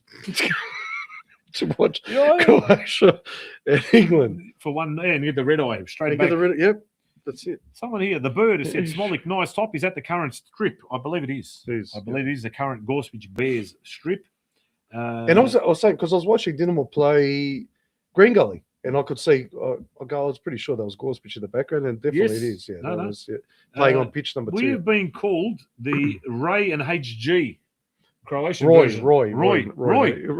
missed. I wasn't here when that. They were very funny. Those 2 guys. If we get anything like those guys, yeah, it was like. What was it? 2 lion Roy. tamers? No, he said Ray. That was him. He said Ray. It's Roy. He goes, sorry, Roy HG. Yeah, that's what it is. No, Ray. Oh, what was the one? The lion tamers? Siegfried and Freud. They're the ones. Siegfried and Freud. Siegfried and Roy. One got like mauled by one of those. One of them did actually. That's actually sad. I shouldn't be making fun of that. No, not at all. I forgot about that. You play with tigers, you get the pause. Yeah. Adrian Segicic on standby. Yeah. Do you remember Gus Logie, West Indies from the 80s and 90s? Oh, of course I do. He was like He was like 73 years old when he was playing. He was like 12th man. Augustine Logie, Gus Logie. Yeah. And he always Pavliga when Jeff Dujon got tired wicket keeping. Now here, Dave Likota wanted to prove that he still got it. So this season. He wanted to stress this season. Top performer. There's a Sean Gretsch, and then second there is David Likota, playing for Buckley Park Cricket Club. Buckley Park. Where is Buckley Park? Is that like need your bogwies all age? I don't know. Where's Buckley Park? And there's Andiate Buckley Park, Ali. Sounds like a world-class venue. And some world-class cricketers there. Super sub Mickey Kovac. Do we have someone here? Soil Nicky Agogo has sent in. I can't believe Beljo didn't get picked in the team, according to Tony Grigic. He's playing for Dinamo Zagreb. Yeah. Only Mio Albert would pick Drina Belj or whatever his name He scored 31 goals in a league where Dinamo has won the league by 20 points. He scored if more not goals more, than we'll see next Osijek. week. Yeah. He scored more goals than Osijek, who's Actually, who's the second top goal scorer at Dinamo? I don't even know if anyone can look that Marko up. Livaja. Or maybe Dario Melniak. Martin but- Rasmussen, who's still awake at 10:13 p.m. Jesi Baš Budala, he's written. Comment to. Oh, Me. that's because he was He was on the standby list. But look, you've done well. Why you sort of There you go. And it's also good to know, Marty, that your kinfolk, there are Utrechters up in Sydney as well. So, There you go. Tony Grigic has got onto Wikipedia and told us Buckley Park is in Flemington. There you go. So Oh. Flemington full of new Australians. Oh, yes. New Australians that are playing the game. Buckley And Park in David Lickett is there leading the charge. Oh, the There captain. in- He's Michael Clark of his generation. Ricky Ponting, Amorich. Actually, Ilya used to call him Ricky Ponting back in the 90s. Did he? Because he had the goatee, like Ricky Ponting. Mlikota. Ricky Lickett. But I'll tell you, David Ponting. David Hooks. Oh, yeah. Remember, I had a bit of a rant about David Hooks a couple of weeks ago, so I won't go back there. The Hooksy. Ali, this is the article that sort of got me Mullo angry. I don't even know what. I don't think I probably took it out of context. I didn't read it fully. It says here, You know what you should normally read an article before it affects you. Yeah, I should have probably read. I should have read the article first. But it says here's of Croatia Week. I was born in Bosnia, raised Croatian, and I live in Australia. So what am I? Born in Bosnia, This sounds like Sell of the Century. raised Tony Bauer. Croatia. Yeah, it's a Who, riddle. for Riddle- $25, Yeah. who am I? Riddle me this. Fucking, I was born in Bosnia, Yes. raised Croatian, and Yes. I live in Australia. What am I? If you have to ask yourself what you are, If you're a dickhead. but I read more the comments Oh. than I did the article itself. Oh, okay. And there's people saying, "Oh, you're Bosniak, you're a Bogomil." There's all sorts of shit going. You should speak Esperanto, which is the international language of Bosnia. communists or whatever. Yeah. When people say I'm a Bosnian Catholic, Yeah, you're a that, Bosnian that Catholic. one freaks me out a little bit. I love that. Even that one, even with that Lilik one, that was one thing that I saw that come up with that performance, and they had that tatuage, Yeah. they came up with the crosses and that, and they said Croatia stealing other people's cultures. Yeah. So what they were saying that Croatia's stealing from Bosnia, which is fucking absurd. So you're like tattooing crosses on yourself because these girls are self-guarding themselves and what's the word? Dirty or not? Marking themselves so that the Ottomans won't touch them because of their faith and Catholic. But it's a Bosnian thing. But these Bosnian, the main culture of Bosnia are the ones that were supporting Ottoman culture basically in Bosnia. It doesn't make sense. Yeah, but that boggled, it sort of confused me. It's hard to read. I was born in Bosnia, raised Croatian, and I live in Australia. So what am I? If you're finding it difficult to reconcile your family name, your history, because of where you're genetics born or and what everything else, your background is and where strange. I once put my name down for Croatia Week to be a contributor. Did you? I was on their homepage. It actually came up. Anthony Smolik from Australia will be. I never contributed one article. Why? I just took my. I said, don't. You took my bat and ball. I didn't know and anything went about them. I thought, sounds good. They need people to contribute and shit. I go, I'll send you some shit from Australia, and then I never contributed because I read shit like that. That just kind of it's strange. I don't get it. I don't get it myself. That's what I say. You got to look at like any sort of news portal or news group. You have to look at what they're what are they trying? What's the message or what's the underlying factor that they're trying to What about if push? they were born in Bosnia, whose parents moved to Slavonia, who then married someone from Čakovec who spent a year in Slovenia, and then came to Australia, and then Chacha Bracha played the two weddings? What are you then? Romanian. There you go. Yeah, it's strange. I really it hurts my brain trying to think about that sort of shit, and it makes me angry. Ali. No, but that's that mentality, and it's actually funny. They talk about historical revisionism. my God, the historical revisionism that's coming out of that state. Is incredible in the last 25 years, and it actually hurts your brain. Some of the stuff like it's complete historical revisionism, and who owns, and that when they're going to say that something like that, a cultural thing, a cultural phenomenon where girls are marking themselves in crosses to mark themselves so they won't get touched by Ottoman oppressors. Yeah. That's now stealing. That's insane. It is. It's absurd. Fucking insane. It's absurd, but there are people that believe this but shit. that's what I want to say is that state is absurd. And there are things that are happening there that are just out of this world. But what else I got here? Quite a few players from Dinamo Zagreb, like ex-Dinamo, let's say the Modric's and Livakovic's. Kovacic, they're all and products of Dinamo Zagreb. Guardiol. How many from Dinamo Zagreb in that first starting 20, or let's say that squad of 23? I don't think there are any currently other than Livakovic that we read out. That would be there. Right. Soil Mickey Agogo asks, what happened to Melbourne Tornado? Possibly. Well, what did you tell us? What happened to Melbourne Tornado? I was gone by then, I think. Yeah, okay. But what happened to Melbourne Tornado when it exploded? Well, there was a massive transfer from Strathmore Split to Melbourne Tornado. It took place around 2002. Yeah, They really saw that club. They killed it. They saw that club it actually went. get promoted twice in 2 years or 3 years. Massive. Bloke that you know very well, Luch Stolica as well, and others that just know him. Yep. made that club into a juggernaut. We were basically knocking on the door of A-League at the time, 2005. Yeah. When the NSL was disbanded, Yes. etc. Melbourne Tornado Yeah. was considered, alongside Melbourne Victory and Sydney FC and Newcastle Jets, to be one of the foundation members of the A-League. Getting phone calls from Westfield. Correct. Yeah. Correct. But one of our players got caught shoplifting at Westfield, and the deal fell through. The deal fell through because someone wanted to steal an iShuffle, an Apple Shuffle, right, from the Sanity Records. And then where did he Westfield. move afterwards? He went and played Morstar. Oh, did he? After, Okay. Yeah. Afterwards, yeah, okay. The Melbourne Tornado, what a journey it was. Yeah. It was just meteoric. It was straight to the top. A second promotion, ended in relegation 6 months later. It was fantastic. Yes. It was good times. Good times. But a club is a sum of its parts. I think we need to have, it is. But we need to have a competition. Who sends the most? This is probably open up a can of worms. Yeah. Who sends through the most chat comments?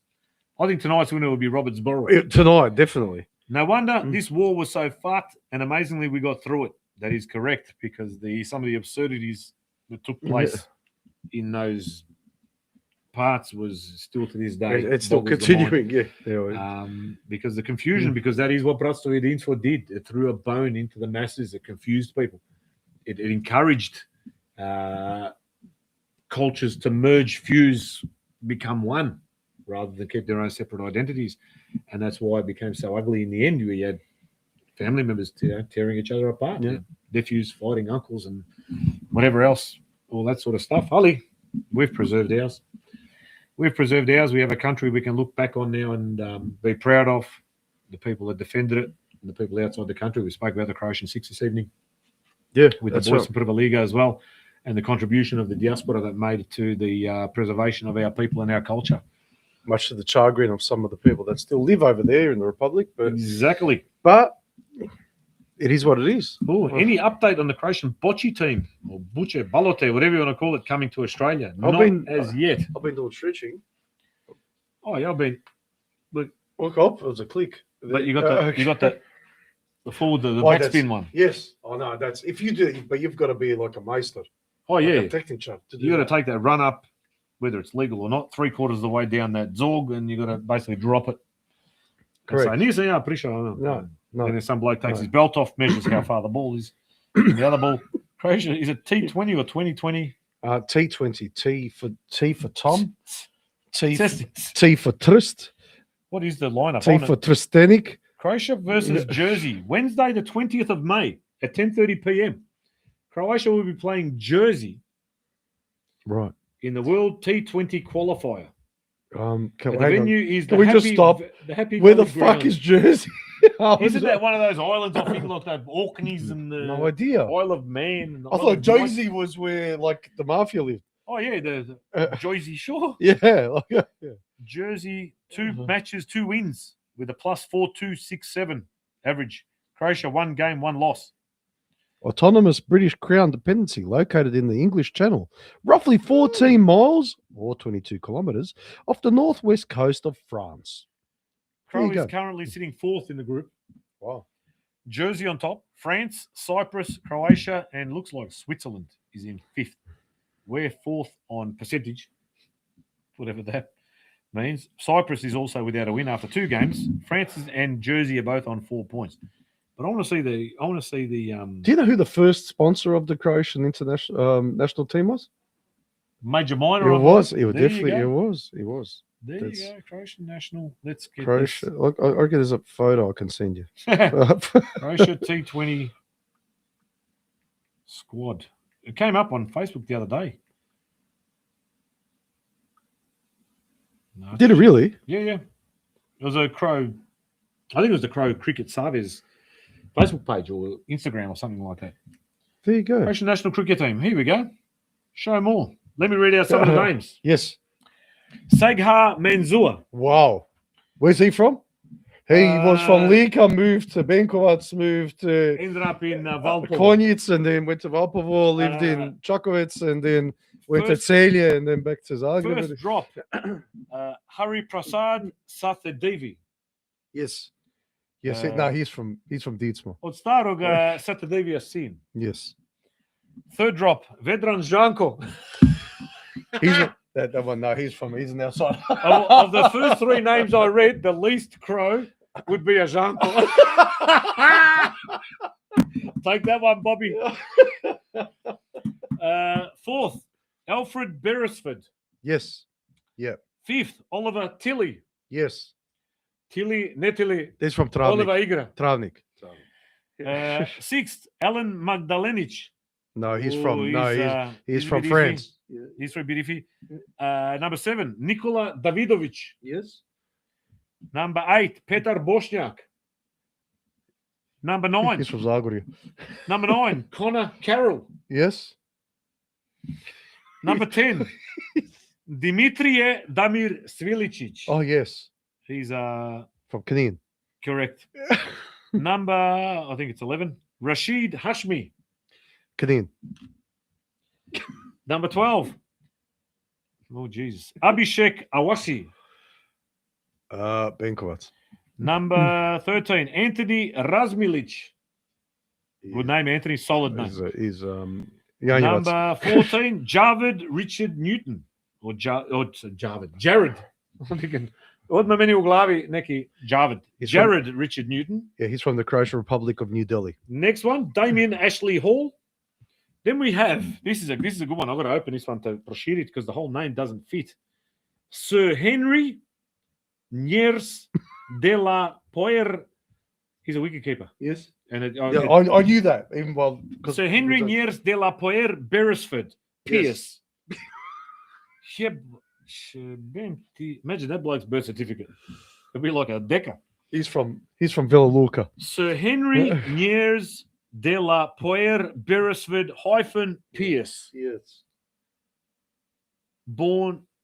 He was born 25th of March 1969. He's the son of Sir Henry Grant de la Poer. It can't be the same person. Yeah. Surely this is some sort of historical shit. Anyway, Sam Horton, Matija Šeparović, Yes. Murugan Rajina Kumar, Yes. Borna Page, Yes. Jai Thakur, Yes. Sajid Khan, Yes. and Andrea Curovic from Australia. Oh, there you go. Yeah. Andrea. Oh, names. That was He's going to be at the Maksimir when he's playing in the final of the T20. There you go. Murugan Ranji Kumar, his uncle was the one who said ne srljajte u Beogradu ko guske u maglu. Correct. He was. And his other uncle was assassinated in the parliament. He was. Yeah. Correct. But Andrea Curovic, I think he's now at the Happy Valley Cricket Ground. Yes. I don't know where the fuck the ground is. We know where Jersey is now, but where's the Happy Valley ground? Where are they playing these games? at the world famous Buckley Park. Buckley Park. That's what he was. It is Andrea doing the, and you got the Sierra, the Bad Blue Boys are behind him doing the stretches. Kako je dobro. But all the very best of luck, boys. You got Jersey next up. They're unbeaten. You knock off Jersey. You beat France. Take out Cyprus. You finish top of the group. And we'll see you playing against Simon Kadic and Lenny Pascoe in no time. Wow. Lenny Pascoe was Croatian, wasn't he? He was Croatian. Lenny How? Pascoe. Good question, Spolch. Lenny Pascoe. But I did. That is true. Simon Kadic, for obvious reasons. That is not his real name. No, Lenny no. Pascoe. Wasn't it? No, he did have a. Was he one of the Tarara people? No, he was like Dubbo or something. Oh.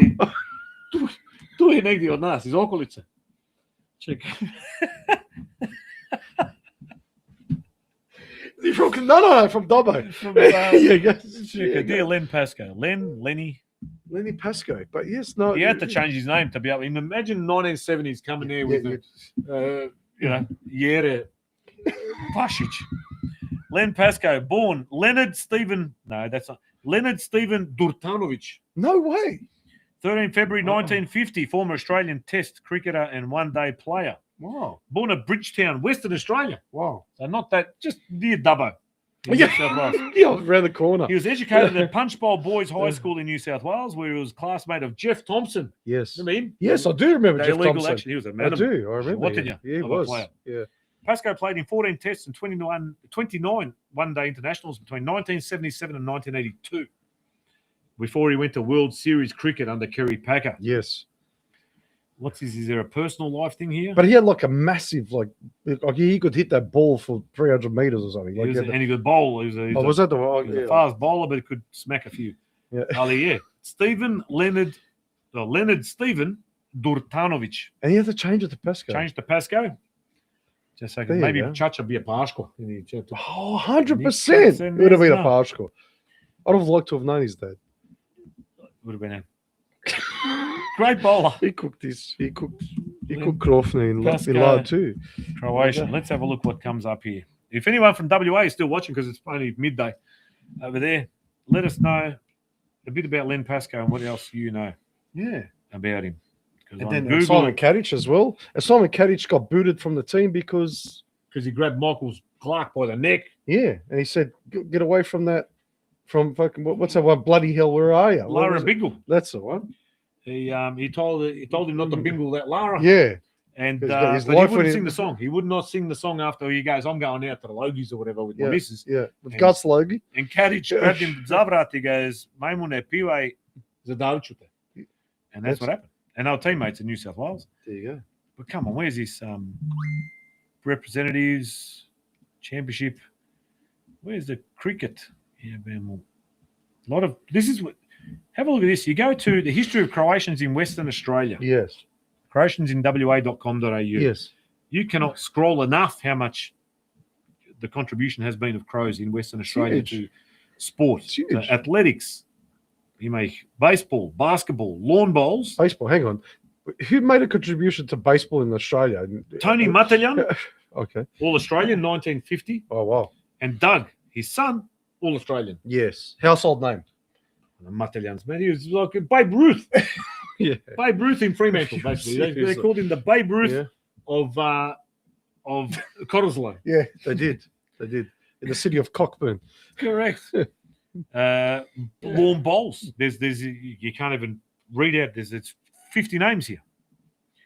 Australian representatives even. Okay? WA representatives. Keep going. Boxing.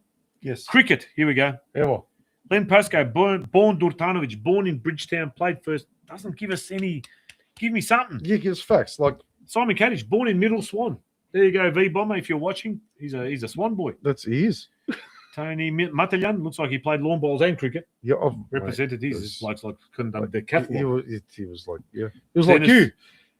Denis Jagmic from Drvenik Zalstrog. Ross Grljušić, Vrgorac, Brian Rakic, A grade with Midland Guildford, Len Pascoe, Simon Kadic. My goodness, have a look at this. Darts. Wow. Aussie rules.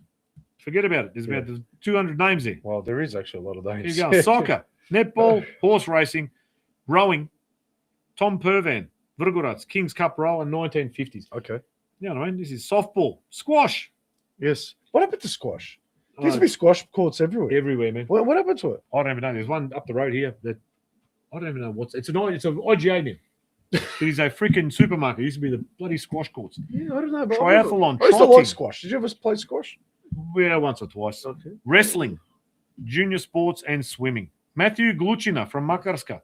National Championships, 13s, 400-meter freestyle bronze in 1998. Yep, see?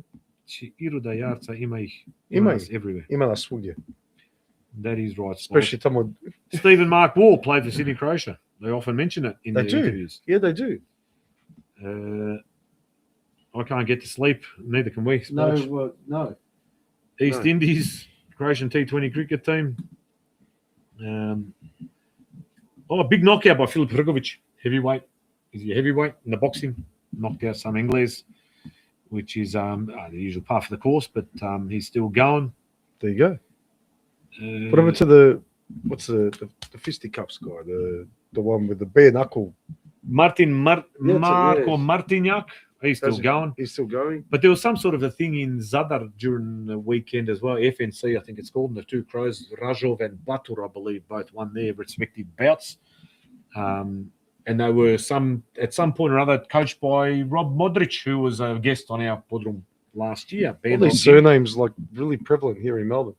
Right there, Baturs and the Razovs and the Modrics. And the Modric's. That's right. There you go. So, bloody everywhere. Everywhere. But that's it for the chat. There's no more chat coming through. Spolge. It is 22:38 and 1 second Australian Eastern Standard Time. So we've been going for what, 3 hours? Balkan beat. Oh, you mean Balkan Bear? Balkan Bear. He did. He won. Brando. Yeah. And he actually reached out to us.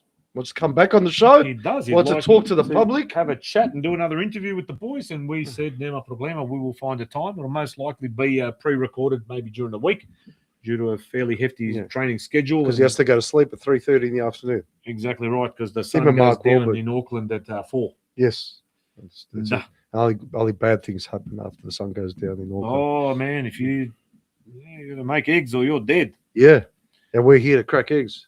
Let me tell you. Is there any, mate? I had so many more other slides and things, but I had a clip of Ray and Stan playing in Perth. I don't know if you saw those. Was that the long table thing? Was that, yeah, what was that? The long table thing. So I was talking to Stan about it. It is got to do with their neighbours, I think, Lardo. They've got some thing that they organise, and they just organise, and it looked fantastic. I was going off some Dalmatian classics there. Nadalina, the one that I was going to share tonight was Nadalina that I was belting out. They did a cappella. They did some with no instruments as well. It was really cool. That's what I'm saying. You go there, you go to Perth, and you really get that taste of you feel like you're in Dalmatia. You really do. Honestly, you do. There's something about it. I think the weather as well, that dry air and the heat, it is. It's the most reminiscent place of, the Mediterranean. Everything's on the water there. Everything's on the water. Everything is on the beach. It's got that taste, the salt in the air. It's beautiful. It's a beautiful place with beautiful people.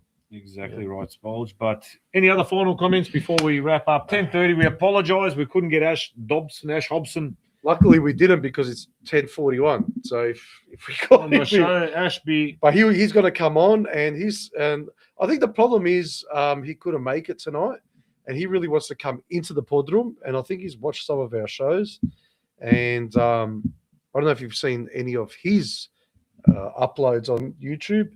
He doesn't mind a bevy, and I think that's what's sort of drawing him here into the pod room. So.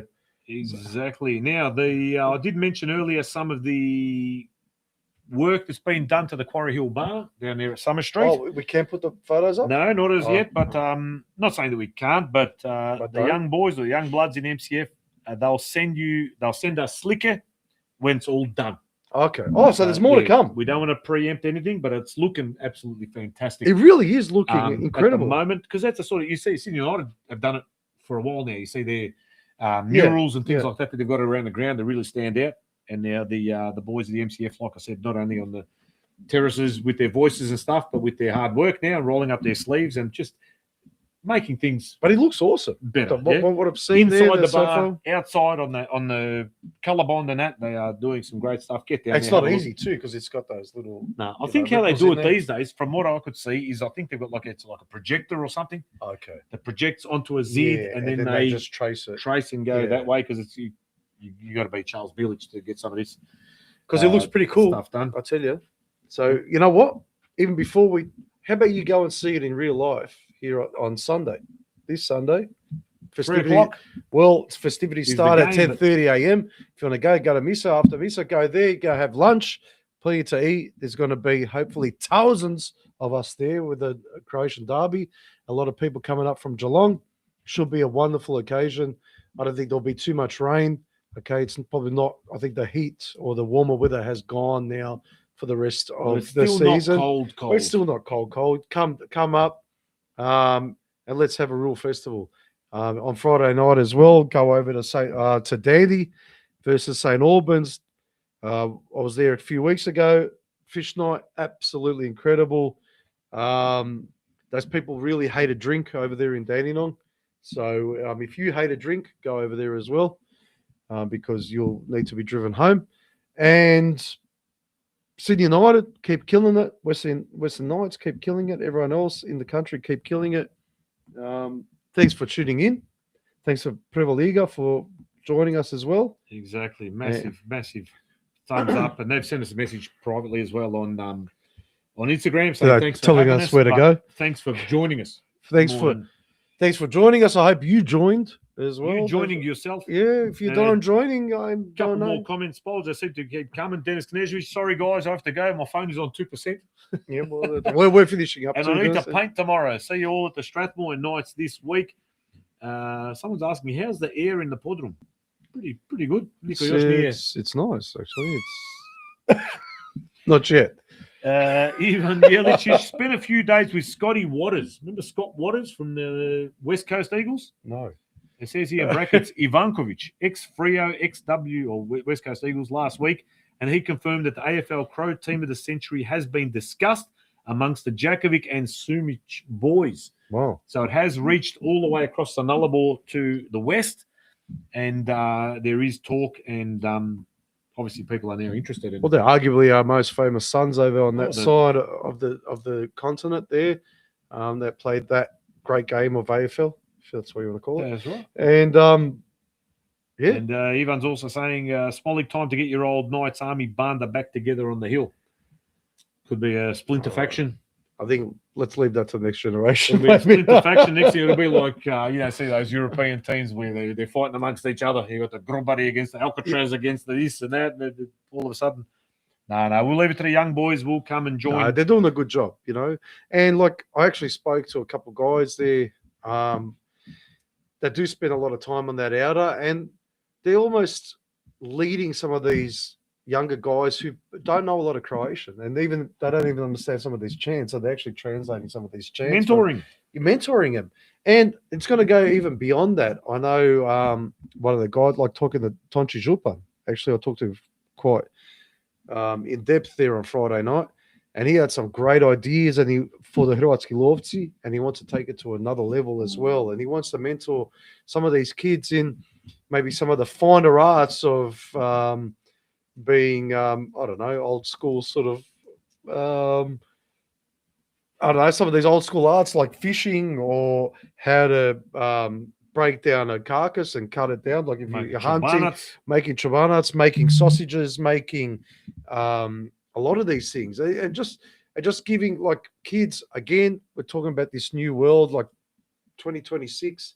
Things, you know, maybe kids are getting a bit lost, but having this mentorship and having strong leadership through guys just like Tonči, teaching him some of these things, and just saying, you know what, don't be afraid of, you know, delving into these simple things in life. You know, not everything has to be philosophy. You know, there's nothing wrong with feeding your family. There's nothing wrong with hunting. Nothing wrong with fishing. Nothing wrong with doing things that will feed your family. You know.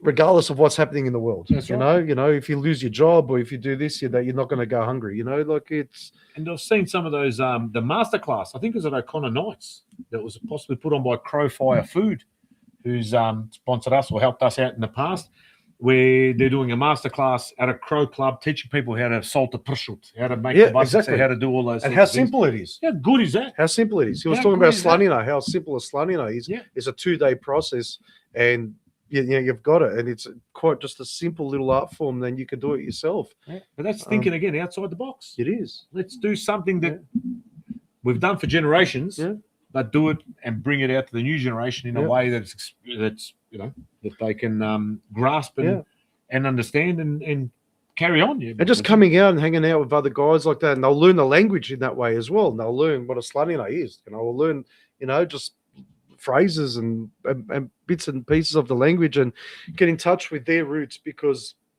like I said, in this day and age, a lot of people are lost, but it's not all lost. Exactly right. There are places that you can go to, and mentorships. We talked about the Divine Mercy thing that's going to be happening every Monday there at Knight Stadium.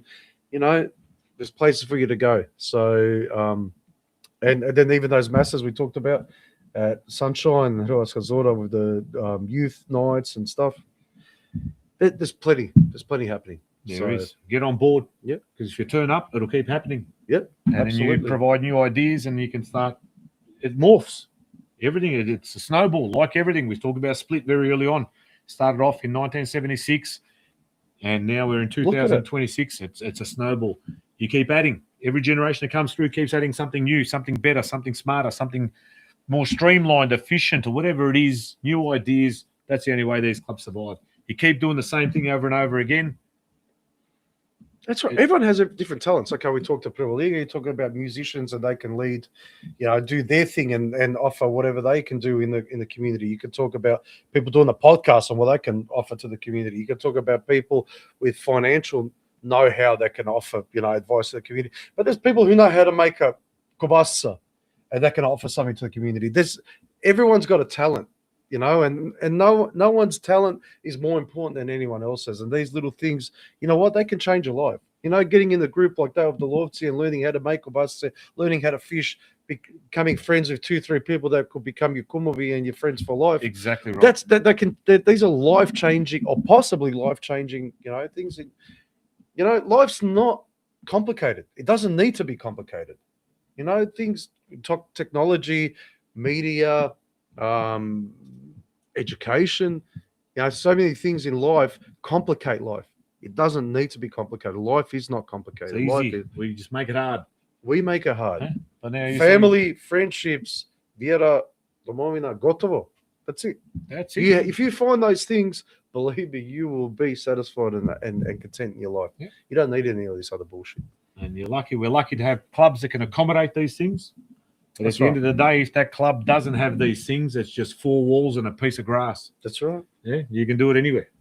Ali, it's our clubs. It was built by our people, and we need our people coming there to continue those clubs going, because one feeds off the other. If there's no people, there's no club. That's right. Yeah. So that means that the club is basically just a tangible asset. It's another fluidity of coming through is what keeps these clubs going and keeps the culture going, and the soul of the place is the narod that comes there, not the walls, not the pictures on the walls, not the memorabilia, whatever. That's all great. Memories are fantastic. But if there's no one there to enjoy those memories, what's the point of any of these things? Yeah. So and regardless, even if you're struggling in language, or you don't know 3 words of Croatian, or you don't know, and that doesn't even go for the kids. That might go for someone who's older, an adult. There are places for you, because our community is a welcoming community, and there's, you can learn. It doesn't matter, it's just about having that attachment to your identity and making sure that you invest in it. People invest in you, and you'll find friends forever. Exactly, Spolge. And what a great way to finish this evening's episode 6 of season 2 of PodroomTV. Now I'll go, well, we haven't got Ash. Stan didn't make it in either. I'll go, we're going to have a short, nice, easy tonight. Yeah. Interview. Pavliga, I'll go for half an hour. Either miss Pavat. Evana skoro 11 sati. It's been fun. We're joining ourselves. Yeah, join. We didn't miss any pun on properly, man. We had a couple of shots and one beer. I had one beer and a couple of shots, and that's pretty much it. So, nemora niko reći da brojili smo how many you popio. We didn't whatsoever. Ali, thank you to everyone there that's joined tonight. the numbers, I reckon when Prva Liga was on, the numbers were quite significant on the top of the screen that I can see. That at the time, slowly dropping off. Obviously, with time, people did Lechi, maybe watch the rest tomorrow, maybe not watch it all. Well, we've noticed that a lot. The next day, I think on Tuesdays, the numbers go up so much. I think people go to work or whatever and listen and to we it. apologise for last week. The show was pulled from YouTube. Yes. Last week's episode, you would have gone on and go, what the people are messaging, what happened, where is it, what's going on? We had to delete it from Facebook, both mine and the PodroomTV Facebook page, because they blocked everything. We couldn't even post on Facebook at one stage. I think we couldn't even post what was going on. And YouTube, there was an issue. The issue was that we played that short clip of Brando Pericic fighting in the UFC. It went for 30 seconds. UFC have got tentacles. The algorithms or whatever it is. And it was basically pulled from YouTube by YouTube, saying that you have played copyright. We play Thompson's song every week. We play all sorts of clips and bits and pieces. All we get told is you cannot monetize this episode because you're using other people's material. That's fine. We don't monetize this shit anyway. It's not like we're making a fortune. We're making 75 million views and we're killing it. Yeah, we get 2,000, 3,000, whatever it is, views a week. We're not going to monetize, but we're happy just for it to be up on YouTube. The UFC, they completely canned it. We had to go in. It took me half the day to figure out how to edit out that 2 minutes that we even talked about the clip before it could be put back on. And then we saw once it went back on, the numbers really took off, and that was fantastic to see. So apologies for that. Now we know not to show any UFC or certain clips of certain copyrighted things. Don't show it. That was a screen recording as well. I thought maybe we'd get around it by being a screen recording off my phone, off UFC or whatever. No. That's a prop policy. But we got it back on. It survived on YouTube. So episode 5 is still on YouTube if you want to go back and watch it. But apologies for the confusion that it started at the beginning, because people are saying, oh, why have they pulled the show? There's nothing controversial. Nico Senio Blenya. It was a good show. Right? Yeah, it was a great show. I had a ball. I think that was quite obvious for everyone how much we're laughing there. But any of you out there, if there's anyone else you want us to talk to, if there's any topics you want us to touch on, please reach out. We're more than happy to, look into it and talk about things that interest you. That's why we're here, reach out, and hopefully we'll keep going with interesting and talented people to talk to and people to inspire you out there, just like they inspire us here. Exactly right. Now, we've got one final request, Spolge.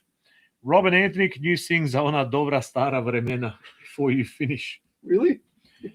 Look, I think the microphones, I got a message earlier from an unknown number at this stage, but thank you, saying that sometimes when I talk, because I'm facing you, the microphone's not picking up. So you would have seen me at some stage. I'm doing that? Yeah, okay. Tilting it and all this sort of shit. So it's just you, okay. We'll get that sorted. Nekako, I've got other microphones. I've got about 20 different types of microphones, lapel mics, and I was thinking to get that one that hangs from the ceiling that picks up everything. Yeah. We'll get there. So, but thanks for that. Again, we do this without headphones too, so we're just sort of guessing. So that sort of shit, some get upset. Don't get upset, man. I've got wrapped. If it's not picking up, I'm so upset. We can't fix it. You could give us a rendition of Zona Dobra Stara Vremena. Where's it? I've got a guitar here. Below you, son. Let me see. We'll get the guitar. Oh, okay. Oh, we're gonna get guitar. I don't know if it's tuned. I don't know what chord you want it in. I don't even know how to put the chords up. Pitaj Boga ako smo mi biti tuned. What's it in? Get George. Is George watching? I don't know. No, George. A C, a G. I don't know. Is it even tuned?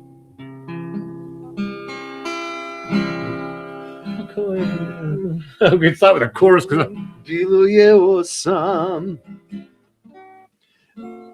na trgu cvijeća, ja sam te čekao na kraju priče,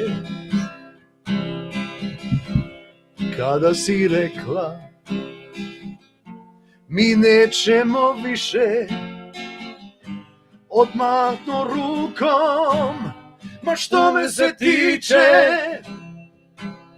a ne bi ni Bogu priznao tada, sve je moje u vodu palo, sad mirno kažem, lagati neću onoga dana, i vrijeme je stalo, kako je dobro vidjeti te opet. staviti ruke na tvoja ramena, kao nekad poljubi me nježno, za ona dobra, dobra, dobra stara vremena. Ne, you sing it, let's go. Bravo. Vidjeti i opet. Lera, na tvoja ramena, kao nekad, poljubi me nježno, za ona dobra, dobra, dobra stara vremena, za ona dobra, dobra, dobra stara vremena. Lako noć, svirači. Ljudi moji, thank you very much i drugi put. Pozdravi, čaču.